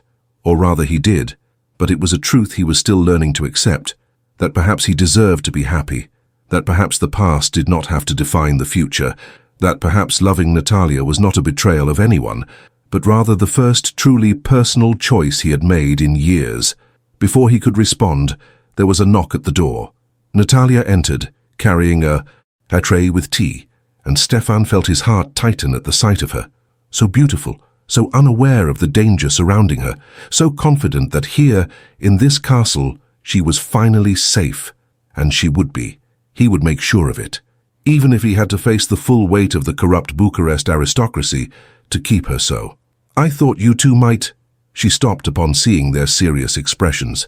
"Did I interrupt something?" "No." Stefan approached, took the tray from her hands, their fingers touching briefly. "Alexandru was just telling me about his adventures." Natalia looked between the two men, clearly not believing them, but she did not press. "Well, I brought tea, and the housekeeper says dinner will be ready soon." "Perfect." Alexandru stood up and offered his arm to her. "In that case, Natalia, you must tell me everything about what it's been like living with this grumpy bear." She laughed, accepted the arm, and shot a look at Stefan that promised later conversations. When they left, Stefan remained standing in the office, Alexandru's words echoing in his mind. "When are you going to stop being afraid of your own happiness?" The answer, Stefan realized, was simple. Now. He would stop now. Because Mihai Filipescu could come with armies if he wanted. He could bring the entire Bucharest aristocracy. It didn't matter. Natalia was under his protection, and he would die before he let anyone hurt her again. The full moon poured, silvery light over the Gothic gardens of Bibescu Castle, transforming stone sculptures into ghostly sentinels and dried fountains into craters of shadow. Stefan and Natalia walked along the narrow paths, their footsteps echoing softly on the flagstones, covered with a thin layer of snow over moss. The March air still carried the biting chill of a winter reluctant to depart, but there was something different now, a subtle promise of change, of renewal, suspended in every breeze that descended from the mountains. They had dined with Alexandru, who had spent the last few weeks at the castle. At the end of the meal, he withdrew with the courtesy of one who knows the exact time to do so, mentioning the exhaustion of the day and offering a final smile that needed nothing explained. Shortly thereafter, Elena quietly slipped away, calling Ioan to assist her with some domestic task whose urgency no one questioned. When Natalia realized it, they were alone under an excessively clear sky dotted with stars. She wore a beautiful velvet and lace dress and carried a wool shawl over her shoulders, but still a slight tremor ran through her. Stefan noticed, as he had begun to notice everything about her, the rhythm of her breathing, the slightest change in posture, the fleeting shadow that crossed those light eyes that unsettled him more effectively than any ghost from the old stories. "You are cold," he said, already removing his coat. "No." She held, his arm stopping him. "I am not. It is just the beauty of this night. Sometimes beauty makes us tremble more than the cold." Stefan looked at her in the moonlight, seeing how that silvery radiance caressed her face, made her skin almost translucent, and caused her eyes to shine like gems. Yes, he understood about beauty that made one tremble. They had stopped by the old fountain, where they had spent moments of precious conversation weeks ago. It felt like a lifetime since then. And yet, it felt like only yesterday. "Natalia." He turned to face her completely, taking her hands in his. They were cold, delicate, but they held his with surprising strength. "I need to tell you something." She tilted her head, curious, a small smile touching her lips. "So serious? It sounds as if you are going to confess a terrible crime to me. Perhaps it is more dangerous than the confession of a crime." Stefan tried to smile, but he couldn't. The enormity of what he was about to say weighed upon him. "Because it is the truth." Her smile flickered. She became serious now, attentive. "When Alexandru brought you here, I accepted out of duty, out of loyalty to an old friend, out of honor." He squeezed her hands, feeling her pulse quicken under his fingers. "Upon reading the private request in that letter that preceded you, I thought it would be temporary, that when spring arrived, you would leave, and my life would return to what it was. Ordered, predictable, empty. "Stefan, please, listen to me," he asked quietly. "Please, because if I stop now, I do not know if I will have the courage to continue." Natalia nodded, her eyes already shining with unshed tears. "But then I set my eyes on you, and it was as if something inside me, something that had been dead for so long that I had forgotten it once existed, awakened. You would not leave me in peace, in the hallways, in the library, during meals, in my thoughts, in my most intimate and secret dreams." He released one of her hands, touching her face with a tenderness that contradicted his austere nature. "Especially in the dreams. I dream too," she confessed in a whisper, "of you, since the first night in this castle, fragments of such beautiful scenes, you always placing yourself between me and danger." Stefan closed his eyes for a second, absorbing that. When he opened them again, there was a determination in them that she had never seen before. "I can no longer see a future where you are not the center of everything I am, my beloved, of my attentions, of my thoughts, of my deepest and truest affections. I try to imagine this castle without you, and it is like trying to imagine winter without snow, or night without stars. Impossible, empty, wrong." Tears began to stream down Natalia's face now, but she did not turn her eyes away from his. "I promised Alexandru that I would protect you, but this is no longer about promises made to others." Stefan dropped to one knee right there, on the cold and damp stone, unconcerned with decorum, his important title, or property. Just a man before the woman he loved. "It is about the promise I want to make to you, to honor you with my life, my possessions, my power, to protect you not only from external threats, but from loneliness, from pain, from everything that might hurt you." "Stefan, you are—" Natalia covered her mouth with her free hand, barely able to breathe. "Natalia Filipescu." His voice came out firm now, clear, each word a stone being placed into a permanent foundation. "Will you be my wife?" The silence that followed lasted only seconds, but it seemed to stretch for an eternity. Natalia looked at him, at that imposing man who had haunted her from the first moment, who had challenged and protected her, who had seen her when the rest of the world chose to close its eyes. Natalia took a deep breath, as if she needed to anchor her own body in that instant. Her eyes did not waver from his. "If I am to walk beside someone, let it be with the one who saw me when I almost lost myself, who awakened in me the love I have never experienced. I accept, Stefan, with all that I am." He rose in a fluid movement, pulled her into his arms, and gathered her with a tenderness that contrasted with his strength.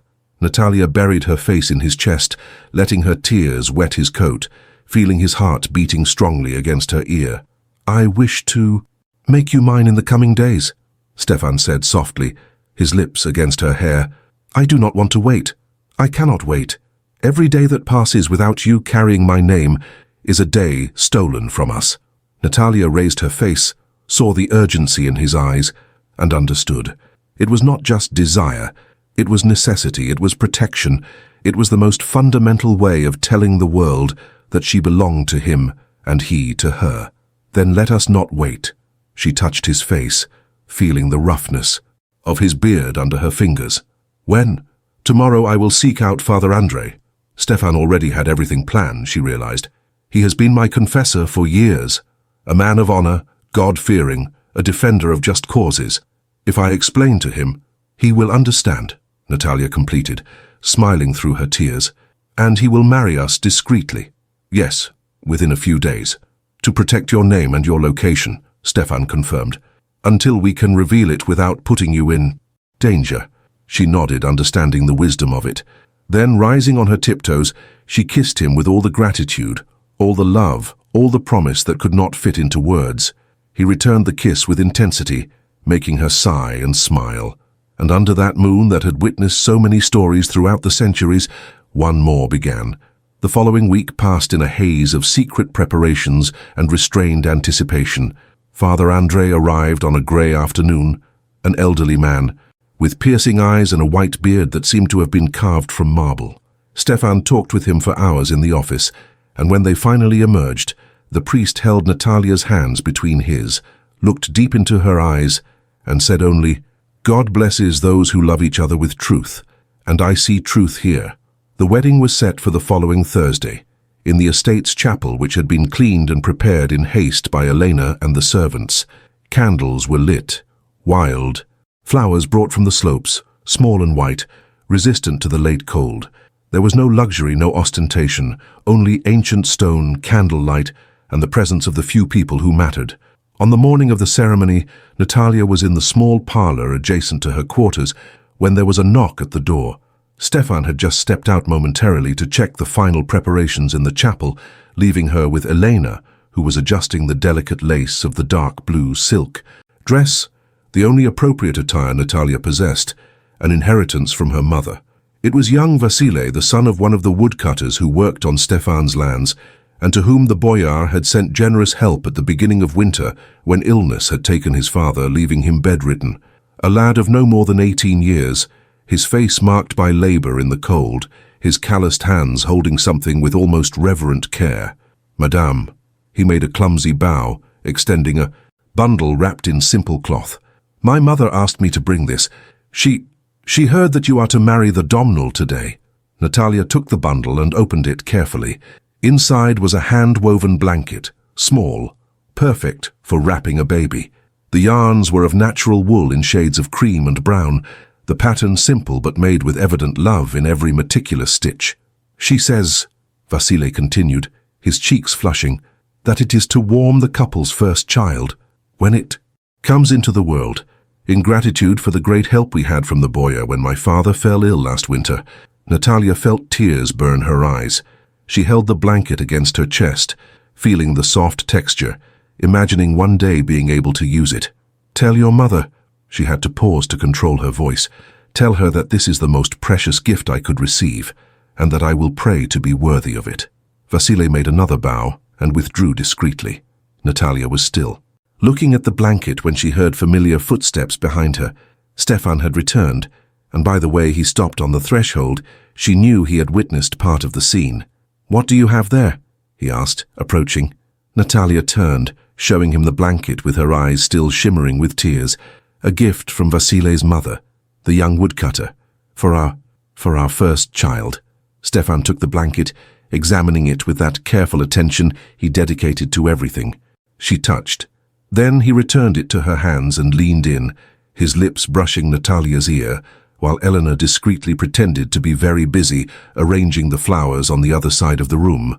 "I yearn for the moment when I will have you in my arms tonight to begin giving meaning to this gift." The words came out in a raspy whisper, laden with promise and ill-contained desire. It would be a pity to keep this blanket waiting for long. Natalia felt heat explode in her cheeks, blushing to the very last strand of hair. But even so she smiled, turning her face slightly so she could whisper back, "If such is God's will and yours, nothing would bring me greater honor than to carry your seed within me, and to see it grow strong under your name. May they be many children, strong and honored like their father."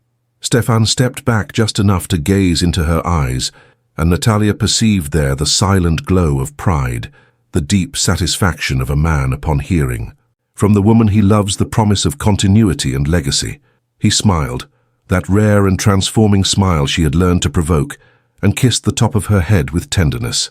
They stood there for a moment, both looking at the blanket between her hands, a sign of blessing and fertility, a silent promise of the future they would build together. "Let us keep this with care," Stefan said finally, his voice still raspy, "for when we need it." "When?" Natalia repeated, liking how that word sounded like certainty, not hope. Elena, who had observed everything with eyes shining with maternal approval, finally intervened. "If the master and mistress have finished planning the next generation, we still need to finish preparing the bride for the ceremony." They both laughed, but Stefan stole one more quick kiss before withdrawing, leaving Natalia with a racing heart and the blanket still warm between her fingers. The ceremony was brief, but deeply touching. In the cold chapel, where the candlelight competed for space with ancient shadows, Stefan waited by the altar, wearing the best he possessed, the well-cut dark coat, the discreet brocade vest, the trousers that accentuated his imposing stature. Alexandru stood at his side, witness and friend, with a restrained smile that carried more meaning than any word, a silent satisfaction of one who recognized. So when the moment arrived, he quickly withdrew to fetch the bride and soothe his friend's pent-up anxiety. When Natalia entered, supported by Alexandru's arm, Stefan forgot to breathe. There was in his friend's gesture a respectful formality, but also a complicity impossible to hide, as if, in leading her there, he were fulfilling not just a social role, but an old promise. The smile he offered her upon handing her over was brief, almost mischievous and immediately solemn as he stepped away. Natalia was a vision, not the excessively adorned bride of the grand aristocratic unions, but something much more powerful, real, present, his, her. Voluminous brown hair was adorned in a beautiful hairstyle, framing her face, her eyes catching the flickering glow of the candles, the blue dress that traced her lines with an elegance that made him wish, for an improper instant, to end the ceremony right there and take her away from all gazes. Father Andrei's words seemed to come from very far away. Stefan barely registered them, acutely aware of Natalia's hand in his, small but firm. He answered when appropriate, heard her answer, with a clear voice despite the tears that flowed freely down her cheeks. And then the priest said the words that transformed everything. "I declare you husband and wife before God, and these witnesses. What God has joined, let no man put asunder." Stefan pulled Natalia into his arms, kissed her right there in the chapel, unconcerned with decorum or propriety. She was his wife now, his, to protect, to love, to honor every day that God gave him. The small celebration that followed, in the main hall, was modest but genuinely joyful. The wine reserved for special occasions was brought from the cellar and served with care, while in the kitchen the servants had prepared dinner under the watchful eye of the housekeeper, who had supervised every detail as if that night demanded more than good food, it demanded dignity. The aroma of roasted meat, fresh bread from the oven, and mild spices spread through the house, warming not only the environment, but something older and forgotten in that castle. The few servants gathered with respectful discretion, visibly satisfied to finally have a domina in that home, which for so many years had been governed only by men. Alexandru, of course, did not miss the opportunity to tease. "So, my friend," he clapped Stefan on the shoulder, his eyes gleaming with humor. "Who would have thought that the most feared Boyar of Wallachia would be tamed by a blue-eyed woman?" "I was not tamed," Stefan replied, but he could not hide the smile. "I was conquered." "Ah, it is different then." Alexandru laughed. "My humble gratitude for having accepted my poor suggestion to give shelter to Natalia. Your poor suggestion changed my entire life." "I know." Alexandru became serious for a moment, gripping his friend's arm. "And there is no one who deserves more happiness than the two of you. Look after her, Stefan. With my life." "I know. But now you have more than your life to protect." Alexandru looked toward where Natalia was talking with Elena, laughing at something the maid had said. "You have your heart walking outside of your chest, and that is more terrifying than any battle." Truer words were never spoken. When finally the night progressed and the guests withdrew with knowing smiles, Stefan led Natalia upstairs. His quarters had been prepared. His room, now theirs, with the fireplace lit, candles scattered creating a golden and dancing light, wild flower petals upon the blanket. On the threshold of the door, Stefan hesitated. Natalia looked at him, questioning. "Are you nervous?" he asked softly. "I am," she admitted honestly, "but not out of fear, out of anticipation." Stefan touched her face, tracing the jawline with his thumb. "I promise you that I will be gentle, that I will take all the time necessary, that your happiness will always come before mine." Natalia smiled, rose on her tiptoes, and kissed him softly. "I trust you, completely." And, when he lifted her in his arms, leading her into the room and closing the door behind them, it was as if the outside world lost the right to exist. There remained only the two of them, not as a promise, but as a choice fulfilled. Stefan settled her with care, as if each gesture were an extension of the vow he had just made. The first kiss in that intimacy was slow, attentive, almost solemn. Then another, longer. He rested his forehead against hers, his voice low, laden with restrained emotion. "You have no idea how much I love you, nor how many nights I imagined this moment. To be here, with you, without fears, without interruptions." He took a deep breath before continuing, as if saying something definitive. I love you, Natalia, with all the strength of my heart. I love you, my wife. She responded with a smile that blended tenderness and surrender, her eyes shimmering as she pulled him back toward her, as if those words had dissolved any final hesitation. And I love loving you, Stefan. Then their lips met again, now with a quiet, steady intimacy born of belonging. Time ceased to matter. There were only careful caresses, whispers exchanged close to the ear, and low laughter arising more from emotion than from mirth. There was no hurry, only the sincere desire to recognize one another in every gesture, in every second shared in the intimacy of the welcoming room. And that night, under the flickering candlelight, the intimacy they built was less about discovery and more about communion, two paths that had finally met. When sleep at last caught up with her, Natalia rested in Stefan's arms, sheltered by his warmth, their hearts beating in a serene rhythm. And for the first time in a long while, the future did not seem like a threat but a quiet promise, something worth living for, day after day. The following months unfolded in a happiness Stefan had never imagined possible. Spring arrived in earnest, melting the snow, covering the slopes with vernal flowers, and filling the air with the songs of returning birds. The castle that had spent years being merely stone and duty was transformed into a home. Natalia assumed her role as domna with natural grace. She reorganized the household administration, met the families who worked the lands, and brought life to the castle halls that had previously echoed only with silence. Stefan watched her do all of this with growing admiration. She was not just his wife, but his partner, his equal in everything that mattered.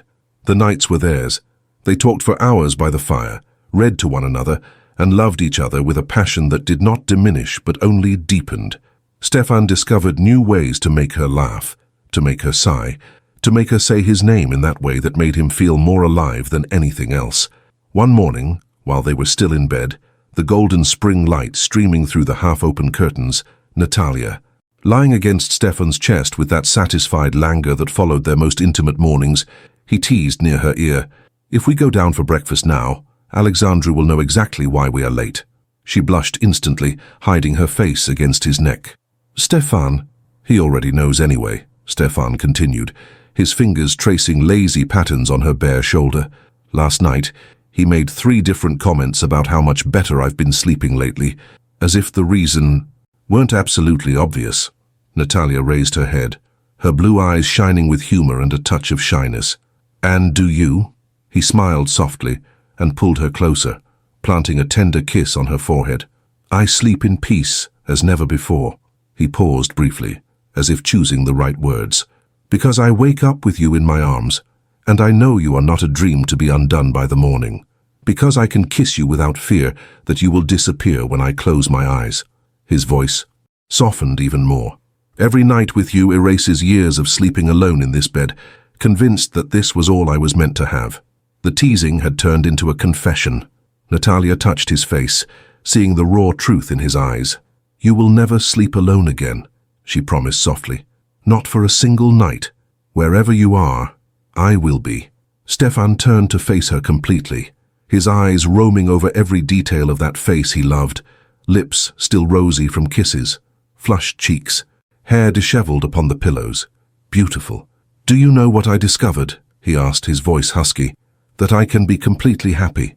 I spent so many years convinced that happiness was for others, that I was destined only for duty and responsibility. And then you arrived and, she encouraged when he paused, and I discovered I was just waiting. For you. Only for you." Natalia felt tears sting her eyes, but they were of pure joy. She kissed him softly, then with more intensity. And for a long moment they completely forgot about breakfast, about Alexandru, and about everything that was not the two of them. When at last they pulled apart, Stefan smiled against her lips. "Now, we are definitely going to be late." "I don't care," she whispered. "Let Alexandru wait." But eventually, responsibility won over temptation. They dressed while helping one another, she buttoning his vest, he tying the laces of her dress, with a domestic intimacy that turned even. Simple tasks into something precious. When they finally descended to the breakfast hall, Alexandru was already there, obviously having waited for some time. He raised his eyes from his plate, looking between the two of them with that knowing smile impossible to hide. "Good morning," he said innocently. Or should I say good afternoon? I lost track of time waiting. Natalia felt her cheeks flush, but Stefan merely poured himself some coffee with an irritating calmness. Time is relative, my friend, especially when one has reasons to linger. Alexandru nearly choked on his tea, then burst into laughter, and so the days followed with lightness, discoveries, and a new happiness, but with spring came the shadows as well. Alexandru had remained at the castle, telling Natalia that he liked the mountain air, but Stefan knew the true reason: vigilance. His friend spent hours talking to Ioan, organizing patrols, and checking every traveler who approached the lands. One afternoon, while the three of them, Stefan, Alexandru and Natalia, were riding along the boundaries of the property, Alexandru always positioned himself between her and the dense forest, his hand never far from his sword. "You are expecting trouble," Natalia observed, not as a question. "I am preparing for it," Alexandru corrected. "There is a difference." "Mihai will not give up," Stefan said lowly, looking at the trees as if he could see hidden threats there. "But we don't know exactly when he will come. If he comes." Natalia lifted her chin, but there was fear in her eyes. "Perhaps he has given up. Perhaps his allies have found other ways to—" "No," Stefan interrupted her, sharper than he intended. He softened his tone immediately. "Forgive me, but we cannot assume that. Men like Mihai, with secrets like his, they do not give up on loose witnesses." Natalia nodded, understanding the grim wisdom in that. The weeks passed in cautious vigilance. The servants were instructed to report any stranger seen nearby, and to maintain absolute discretion regarding Natalia's presence at the castle. Ioan organized a signal system between the castle and the nearby villages. Alexandru sent regular messages to his contacts in Bucharest, seeking information on Mihai's movements. But nothing happened. Spring deepened, the days grew longer and warmer, and life seemed determined to follow its quiet course. Natalia began to relax. For the first time. In over a year, she felt truly safe. Her marriage to Stefan was not just love. It was a fortress, it was protection, it was belonging. The nightmares that had haunted her since Bucharest began to fade, replaced by sweeter dreams. On that April afternoon, Stefan and Alexandru needed to go to the nearby village, legal matters regarding land that required the Boyar's presence. Stefan kissed Natalia at length before departing. "Stay in the castle until I return," he said, holding her face between his hands. "Promise me." "I promise." She smiled, touching his lips. "I will take the opportunity to organize the library. Elena will help me." But when the men left and the afternoon revealed itself to be so beautifully spring-like, an impossible blue sky, a warm breeze carrying the scent of flowers, birds singing in celebration, Natalia felt restless within the stone walls. Just a quick ride, she thought, in the immediate surroundings. The path she had taken with Stefan, so many times in the last few weeks, always without incident. Elena tried to dissuade her, but Natalia insisted she would be brief, that she would not leave the lands, and that she would be back before Stefan returned. The mare was spirited, feeling the spring as much as her mistress.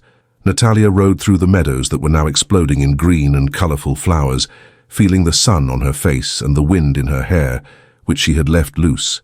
Happiness filled her completely. She was Stefan's wife, Domna of these lands, finally at peace. She followed the familiar trail to the edge of the forest, where the ancient beech trees created cool, pleasant shadows. It was there she saw it, a small deer, young, with a reddish coat and white spots, drinking from a stream.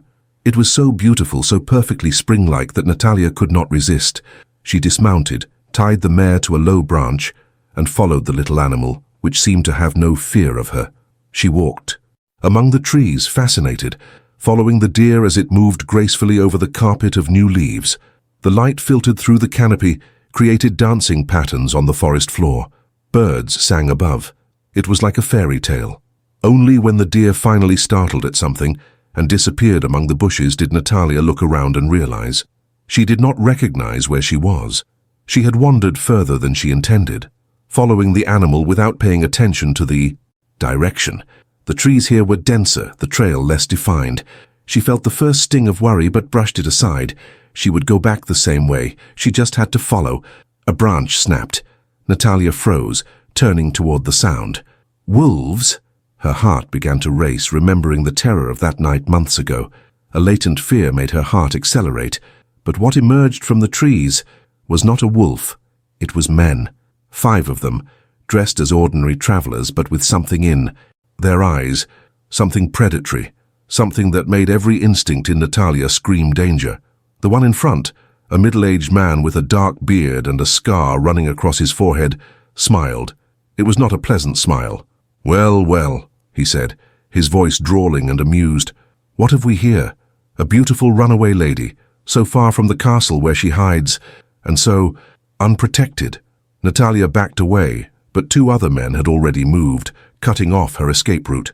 She was surrounded. "Who are you?" She tried to sound authoritative, a domna speaking to intruders on her lands, but her voice betrayed her fear.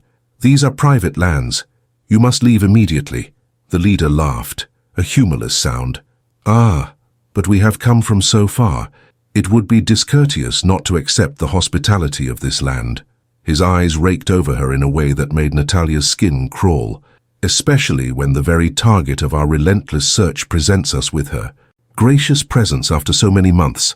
Natalia realized then with icy horror, they knew who she was. These were not random intruders. They were looking for her. "Mihai sends regards to his cousin," the man said, confirming her worst fears. "And a message. It is time to come home." The sun was already setting when Stefan and Alexandru crossed the stone bridge leading to the castle courtyard. The meeting in the village had been longer than expected. Matters of land demarcation, ancient disputes that required the Boyar's word to be resolved. Stefan had settled everything with the efficiency that characterized his administration, but throughout the entire time, he had felt an inexplicable restlessness growing in his chest. Now, seeing Iwan standing by the main gate with that rigid posture, he only assumed when something was wrong, that restlessness transformed into icy certainty. "Sir," the servant approached even before Stefan could fully dismount. His voice was controlled, but there was tension in every syllable. "The domna, she went out on horseback." Stefan froze, the reins still in his hands. "When?" "Shortly after your departure. She told Elena she would stay nearby, that she would be back before nightfall." Iwan looked up at the sky, which was already beginning to be tinged with orange and purple. But hours have passed. Alexandru dismounted quickly, already checking the weapons he carried.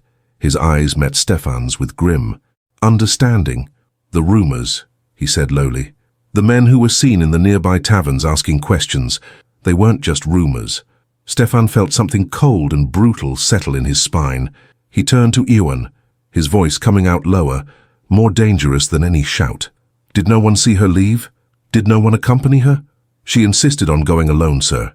She said she knew the way, that she had ridden there with you so many times." The old servant's face was marked with guilt. Elena tried to dissuade her, but "Where is her horse?" Alexandru interrupted, already knowing the answer but needing to hear it. "It has not returned." The silence that followed lasted only seconds, but it seemed to stretch for hours. Stefan could feel every beat of his heart, every controlled breath, every fiber of his being, screaming that something was terribly wrong. "Gather men," he ordered Iwan, his voice like iron. "Armed. 5 minutes." He didn't wait for a response. He was already turning toward the stable, Alexandru at his side, both checking weapons with measured movements, born of years of military experience. "If he touched her," Alexandru began, his voice tense.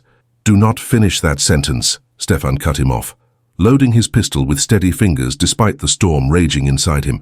"Not yet. First we find her." They set out minutes later, Stefan, Alexandru, and 2 trusted men who knew the lands as well as the lines on their own hands. They first followed the most obvious path, the one Natalia had ridden so many times with Stefan in recent weeks. It was Alexandru who found the first sign. There, he pointed to a low bush, where a piece of dark blue lace hung from a thorny branch. "It's hers." Stefan dismounted, picking up the fabric with hands that shook slightly. It was from the dress she had worn that morning. He looked around, his trained eyes searching for more signs. He found them. Hoofprints off the mane. Trail, recently broken branches, marks on the earth that suggested a brief struggle. "She was taken," he said, each word costing an effort to come out. 3, maybe 4 men on horseback. "The trail leads into the woods," one of the men indicated, "to the older areas where almost no one goes." Stefan was already mounting again when the first howl cut through the air. Everyone froze. That sound, long, guttural, too close, made the blood run cold even in the bravest. Another howl, answered from a different direction. Then another. They were surrounded. The horses began to grow nervous, neighing low, backing away. Alexandru unsheathed his sword. The other men did the same. Stefan kept his hand on his pistol, his eyes scanning the shadows lengthening between the trees. Then they saw it. The great wolf emerged from among the century-old beeches, the same one that had tried to enter through the window months ago, the same one Stefan had faced with just a look. Its dark grey fur was stained with mud, its yellow eyes glowing in the waning light. But it didn't growl. It stood there, a few meters away, just watching, staring at Stefan with an intensity that went beyond animal instinct. "Stefan," Alexandru warned lowly. "Careful." But Stefan didn't move. He simply returned the gaze, trying to understand. There was something in those eyes, not a threat, but urgency. The wolf took a step forward. It grunted, but it wasn't the sound of an attack Stefan knew. It was something different, something almost impatient, like a dog trying to get attention. The animal walked a few steps down the trail, leading away from the main path, stopped, and looked back. It grunted again. "It wants us to follow it," Alexandru said, incredulous. "This is madness," one of the men muttered. "Wolves don't—" "It wants to show us something," Stefan interrupted, absolute certainty in his voice. He began to guide his horse toward the wolf. "Let's go." "Stefan, wait." Alexandru tried, but he was already following as well. The wolf began to move, not running, but in a steady trot that allowed the horses to keep up. It led them down a trail none of them knew, too narrow for two horses side by side, forcing them to follow in a line.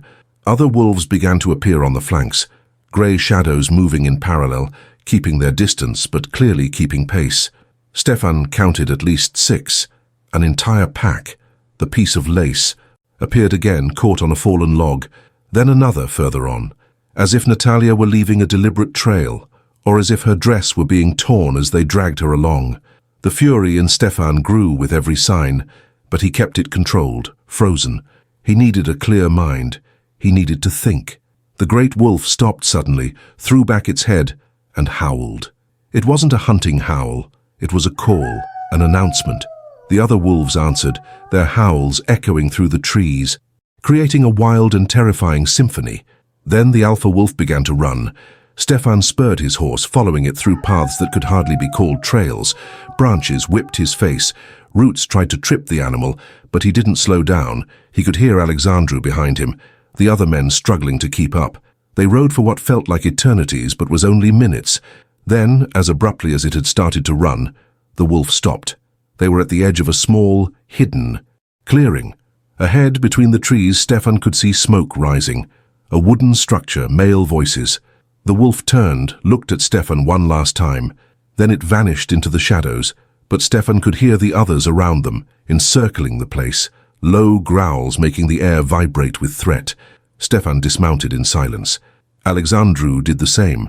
They moved like soldiers, using the trees for cover, approaching what revealed itself to be an old hunter's cabin, long abandoned but now clearly occupied. And then Stefan saw her, Natalia. Tied to a trunk beside the cabin, her mouth covered by a dirty cloth, her dress torn in several places. She was unconscious, her head slumped forward, hair falling over her face. Stefan felt something break inside him. Not anger, something colder, more definitive. A controlled fury that didn't explode but burned like ice. There were 5 men, 2 by the door, 3 inside, and among those 3, Stefan recognized the description Alexandru had given, Natalia Filipescu. The cousin was leaning over Natalia, touching her face with fingers that made Stefan want to rip that hand off. He spoke, lowly, words that didn't reach where Stefan was, but the tone, possessive, cruel, was clear. Stefan signaled to Alexandru and the other men. They positioned themselves. The wolves had moved too, forming a circle around the clearing, yellow eyes glowing in the growing darkness. Then Natalia moaned. She was waking up. Stefan saw her head move, saw when she opened her eyes, saw the exact moment panic hit her. She tried to move, realized she was tied, tried to scream, but the gag muffled the sound. Tears began to stream down her face. Mihai smiled, a smile Stefan would etch into his memory forever. "Finally awake, cousin," he said, his voice drawling and satisfied. "I was starting to worry. It would be a pity if you weren't conscious to understand your situation." Natalia shook her head violently, her eyes wide, with terror. She looked around, saw the men, saw the cabin walls, saw the darkness slowly covering the woods, and then her eyes met Stefan's. He was standing at the edge of the clearing, illuminated by the last light of day filtering through the trees. The relief that crossed Natalia's face was so intense it almost made her faint again. She breathed deeply through her nose, trying to calm herself, trying to maintain consciousness. But then behind him, grey figures emerged. What was she seeing? Wolves? An entire pack, motionless, waiting. For a moment, she thought she was delirious. A wave of fear took over her weakened body, and she felt a cold sweat cover her entire frame. Stefan took a step forward, emerging from the shadows. The wolves moved with him, a silent and terrifying accompaniment. One of the men at the door saw him first. He shouted a warning. Everyone turned. Mihai froze upon seeing Stefan. Then his eyes narrowed, evaluating, calculating. "Boyar. Bibescu," he said with a false cordiality that was sickening. "What a disagreeable surprise. I'm afraid you are interfering in family matters." "Family matters," Stefan repeated, his voice low, dangerous. "Is that what you call kidnapping?" "Kidnapping?" Mihai laughed, but there was nervousness there now. "This is my cousin. I was concerned for her well-being. I came to rescue her from this unsuitable situation she got herself into." "Rescue her?" Alexandru emerged from the shadows too, sword unsheathed. "Tied up, gagged, unconscious. What a curious rescue." Mihai's other men began to back away, realizing they were at a disadvantage. The wolves were growling now, a low and continuous sound that made the hair on the back of the neck stand up. The great wolf approached Natalia. She felt a great dread, wanting to shrink back, but she was trapped. There were tears and fear in her eyes, but the animal did not attack her. Instead, it positioned itself beside her, between her and the men, and growled when one of them moved toward her. Mihai paled as he realized what that meant. "What sorcery is this?" he said lowly. "What is between you and the wolves? How do they obey you?" "They do not obey me," Stefan interrupted him, "but they recognize when someone invades territory that does not belong to them, when someone touches what they should not touch." He took another step forward. The wolves advanced with him, completely surrounding the cabin now. "And Natalia," Stefan continued, each word hard as stone, "definitely does not belong to you." "She is my cousin," Mihai protested, but there was growing desperation in his voice. "My family, and my betrothed. I proposed marriage to her. I have the right to—" "You have no right at all." Stefan's voice dropped to a lethal whisper. "Because Natalia is no longer a Filipescu." Absolute silence. Mihai blinked, confused. "What?"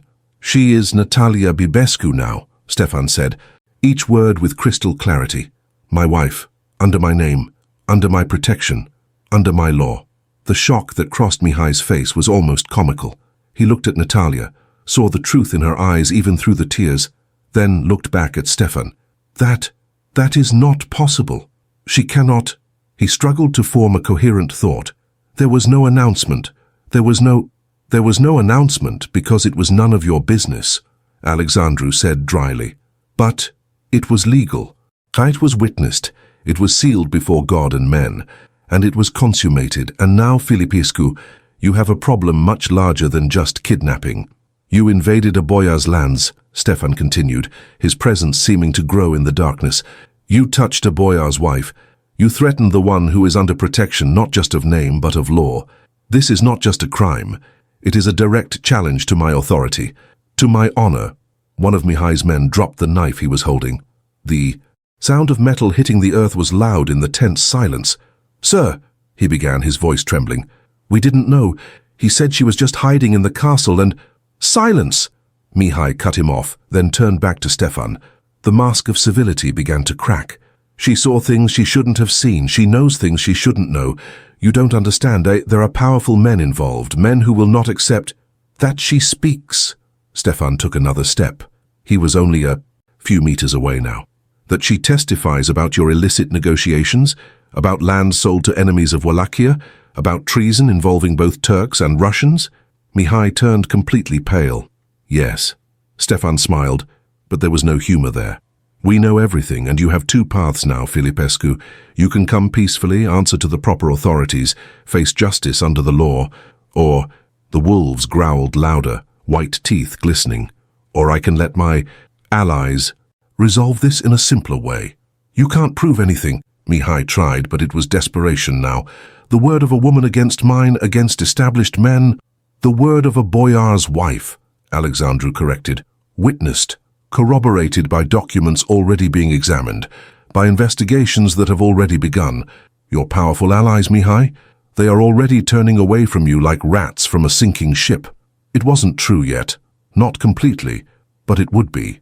Stefan had already anticipated every step months before and had planned every detail of the outcome during the ride from the village to the castle. Mihai looked around, saw his men retreating, saw the wolves surrounding him, saw the futility of fighting. But there was still that stupid pride, that conviction of superiority. She will pay for this, he spat, for choosing you over her own family, for... He didn't finish the sentence. The great wolf lunged. In a precise leap, it attacked Mihai, pinning him to the ground, growling fiercely before his terrified eyes, with a ferocity that made even Stefan mentally recoil. It was enough. Mihai's men broke. Two ran into the forest. Two of the wolves pursued them with the intent of driving them away, making them stumble and fall, keeping them on the ground with growls while the other wolves closed the circle. Mihai tried, still trembling, to draw a knife. Alexandru was faster, disarming him with a movement that ended with the blade far away and Mihai on his knees in the dirt, under the edge of the sword held close to his neck. Stefan ignored all of this. He ran to Natalia, fell to his knees beside her, and removed the gag with hands that shook. Natalia, Natalia, my love, look at me. She gasped, tried to speak, then simply began to cry. Stefan cut the ropes that bound her, caught her in his arms the second she was free, pressing her against his chest with a force that likely squeezed her tighter than he should have, but she did not protest. You are safe now, darling, he whispered against her hair. You are safe now. I have you. You are safe. Natalia clung to him, trembling, sobbing against his neck. Stefan simply held her, one hand in her hair, the other firm on her back, letting her feel that he was truly there, truly safe. The great wolf approached again. Natalia stiffened, but the animal merely looked at her for a long moment, tilted its head, almost touching the ground with a low grunt, then turned and disappeared into the forest. The others followed it, their howls gradually fading away. Stefan helped Natalia to her feet, but she could not support her own weight. He lifted her into his arms effortlessly and began to walk back toward the horses. Behind him, Alexandru and the other men had Mihai and his henchmen under control, wounded, terrified, but alive. What do we do with them? Alexandru called out. Stefan stopped and turned. His face was in shadow, but when he spoke, there was a weight to his words that made even the forest seem to fall silent to listen. We take them to the appropriate authorities, Prince Karagea in Bucharest, the provincial judge, everyone who needs to know about land treason, about conspiracies with foreign powers, about the attempt to silence a witness through coercion and violence. They will laugh at this, Mihai spat, trying to regain some control. You are just a border boyar. I have connections. You had them, Stefan corrected, but conspiracy against the interests of Wallachia? The illegal sale of strategic lands? That is not a matter to be swept under the rug. That is treason, and treason, Mihai Filipescu, has only one end. He let that weight hang in the air. Then he turned and continued walking, Natalia safe in his arms, trembling but alive. The journey back to the castle took many minutes in the darkness of the woods. Natalia fell asleep in Stefan's arms as he carried her on his horse, far too exhausted to stay awake after experiencing so many emotions in a single day. He held her the entire way, whispering reassuring words whenever she stirred, keeping her warm with his own cloak. When they finally reached the castle walls, Elena was waiting for them in the courtyard, her face marked with worry. Tears streamed down her cheeks when she saw Natalia. Stefan handed her over to the maid's care, only long enough to give quick orders to Iwan and his men to ensure that Mihai and his henchmen were locked in the dungeons under constant armed guard, fed but not comfortable until dawn. Then he went up to his room, their room, where Elena had already prepared a hot bath and placed Natalia in the steaming water. "Leave us," Stefan said quietly. "I will tend to her." Elena hesitated, but she saw something in his eyes that made her nod and withdraw silently. Stefan knelt beside the tub, took a soft cloth, and began to gently wash the dirt from Natalia's face, arms, and hands. She did not speak. She only watched him with those blue eyes still filled with residual fear. "I am sorry." His first words came out broken. "I am sorry for not being there, for not protecting you as I promised. It was not your fault." Her voice was hoarse from so much crying. "I was foolish. I went out alone when you asked me not to." "No." He touched her lips, silencing her. "You were not foolish for wanting fresh air, for wanting to see the beauty of spring in your own home. You were human." And they took advantage of that. Natalia took his hand, holding it against her cheek. I thought you would not arrive in time. I thought he—" She did not finish. She did not have to. "But I did arrive," Stefan whispered. "And I will never leave you vulnerable like that again. Never again, Natalia. I swear by everything I am." He helped her out of the bath, dried her carefully, and dressed her in the softest nightgown he found. Then he laid her in the bed, lay down beside her, and pulled her into his arms. Natalia buried her face in his chest and finally allowed herself to crumble completely. She cried until she had no more tears, until she fell asleep exhausted against him. Stefan remained awake, one hand in her hair, the other holding her firm, planning, calculating. Mihai Filipescu had made a fatal mistake. He had touched what Stefan loved, and that, Stefan would ensure, would be neither forgotten nor forgiven. Justice would come, slow perhaps, but inevitable. And this time Natalia would not need to run. This time she would stay and watch her pursuers be the ones to lose everything, including the power to ever make her feel afraid again. The months that followed Natalia's rescue unfolded with the inevitability of a long-awaited storm. Stefan did not personally punish Mihai Filipescu. He did not need to. What he did was far more effective, far more devastating. He used the tools that men of true power have always used: law, testimony, and carefully cultivated political influence. 3 days after the attempt to take Natalia, a delegation departed from Bibescu Castle toward Bucharest. Stefan did not go personally. He would not leave Natalia again, not so soon. Instead, he sent Alexandru with meticulously prepared documents, signed and sealed testimonies, and Natalia's own word recorded before Father Andrei. What she had seen Gunul Bam in Bucharest, what she had heard, the names of the men present, the amounts discussed, the lands sold illegally to foreign powers that played Wallachia between the Ottoman Empire and the Russian Empire like a chess piece. Treason was not an accusation made lightly, but it was also not an accusation that could be ignored when it came supported by a respected boyar, by credible witnesses, and by documents that began to appear as investigations deepened. Mihai Filipescu tried to use his connections. He discovered they had evaporated like morning mist. Powerful men do not protect allies who have become threats to themselves. The foreign buyers denied knowing him. The documents disappeared from his possession, but copies surfaced in the hands of the authorities. The process was slow. Bureaucracy, investigations, and hearings that stretched for weeks. But it was irreversible. By the end of summer, Mihai Filipescu was ruined, his lands confiscated, his title questioned, his freedom dependent on the clemency of a prince who had no patience for traitors. The sentence came in September: permanent exile, loss of all titles and properties, and a prohibition from returning to Wallachia under penalty of death. When the news reached the castle, brought by a breathless messenger, Natalia was in the garden she had spent the last few months helping to restore. Fragrant flowers now grew where once there had been only weeds. Stone paths had been cleared, and the old fountain was being repaired. Stefan found her there, sitting on a stone bench under the shade of an ancient beech tree, reading the letter Alexandru had sent along with the official sentence. He sat down beside her and did not speak. He only waited. "It is over," she said finally. Her voice calm but heavy with emotion she struggled to contain. "It is truly over." "It is over," Stefan confirmed. Natalia folded the letter carefully and looked at her own hands. "I thought I would. Felt, I don't know, triumph perhaps, or wild relief, but I only feel—" She paused, searching for the right word. "Weariness and peace, as if I can finally breathe completely." Stefan took her hand, interlacing his fingers with hers. "You no longer need to run." "No." She turned to look at him, and there were tears in her eyes but also a smile. "Because I finally have a place to belong, a name that carries no shame but honor, a home that is mine, not by birth, but by choice." He pulled her into his arms and kissed the top of her head. They sat there for a long time, simply existing together, while the summer sun filtered through the leaves above them. It was Natalia who eventually broke the silence, with a question that had intrigued her since Gunil de Dread in the woods.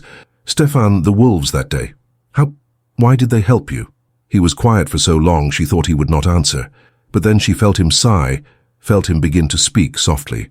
"Do you remember that afternoon, when the wolf tried to enter through the window and frightened you?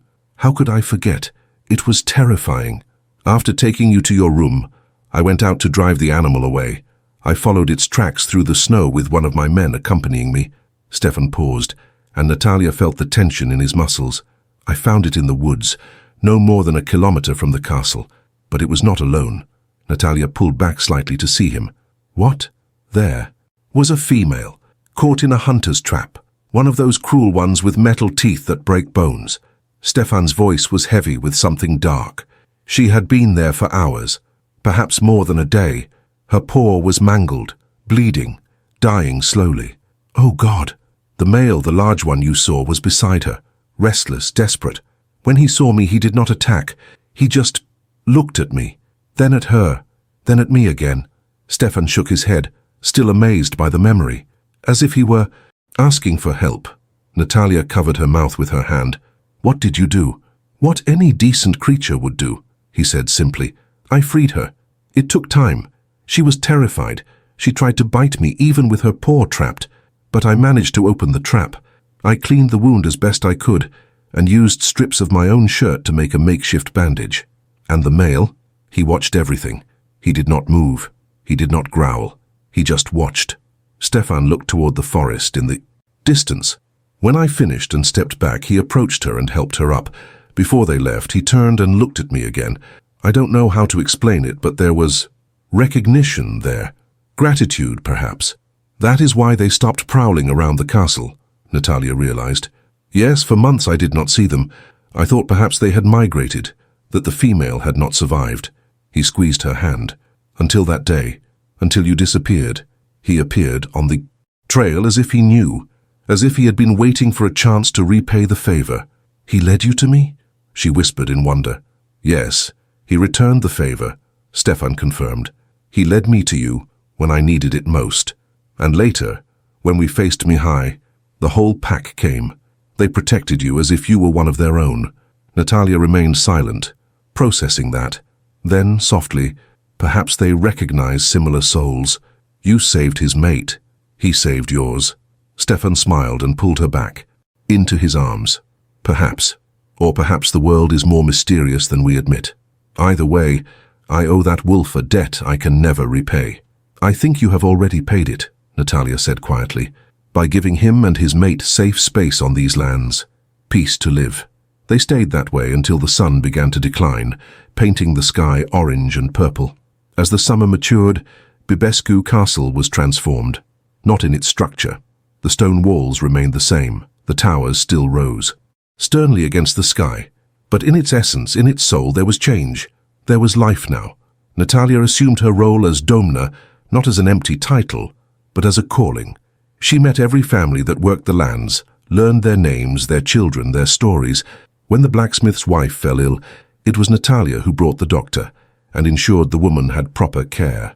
When a dispute over land threatened to divide two families of farmers, it was she who mediated with a wisdom that surprised even Stefan.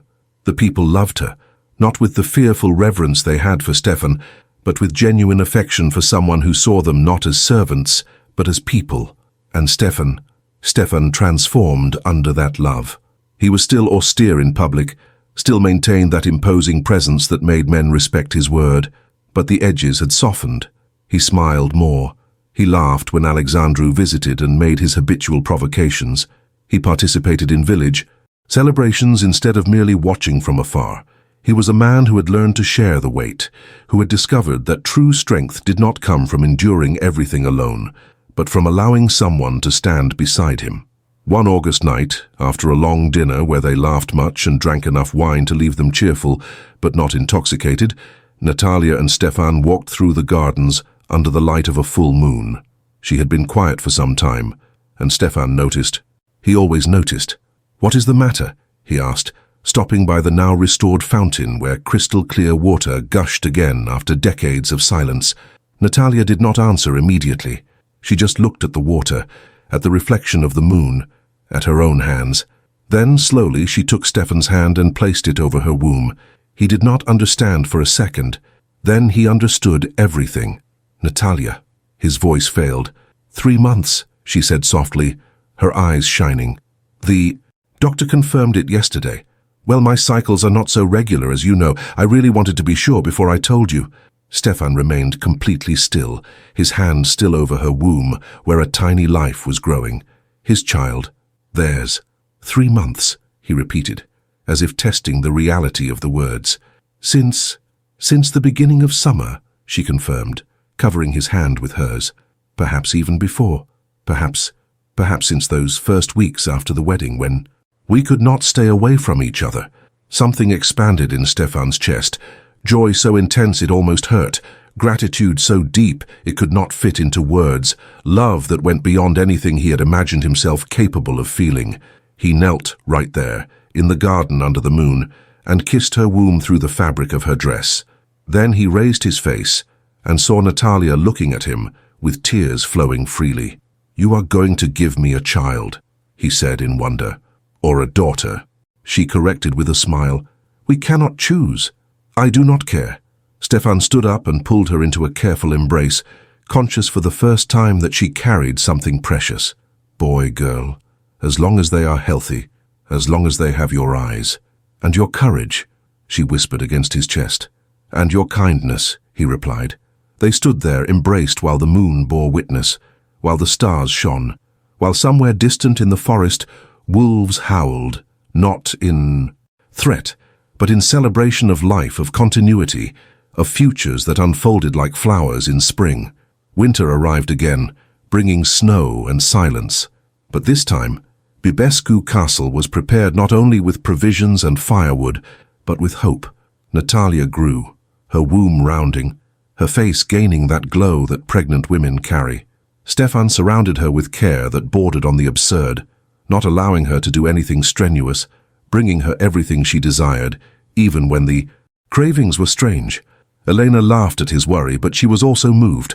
She prepared the layette with loving hands, taught Natalia what to expect, and told stories of when she herself had given birth decades ago. And then, on a cold January morning, when the snow covered everything in white silence, the pains began. Stefan panicked. The man who had faced battles without blinking, who had challenged wolves and men alike, turned pale when Natalia grabbed his hand and gasped. "Go." Elena pushed him firmly out of the room. "This is no place for men. Go find Father Andrei, go alert Ioan, go do anything useful that isn't staying in the way." He obeyed only because Natalia nodded, saying she would be fine and that he would soon return with their son in his arms.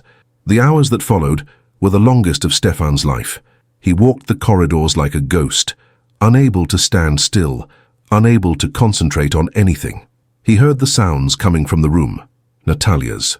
Low moans, Elena's encouraging words, hurried movements, and every sound made him want to break down the door. Until finally, after an eternity that was only 6 hours but felt like 6 days, he heard the sound that would change everything. A cry, high-pitched, indignant, strong. The door opened.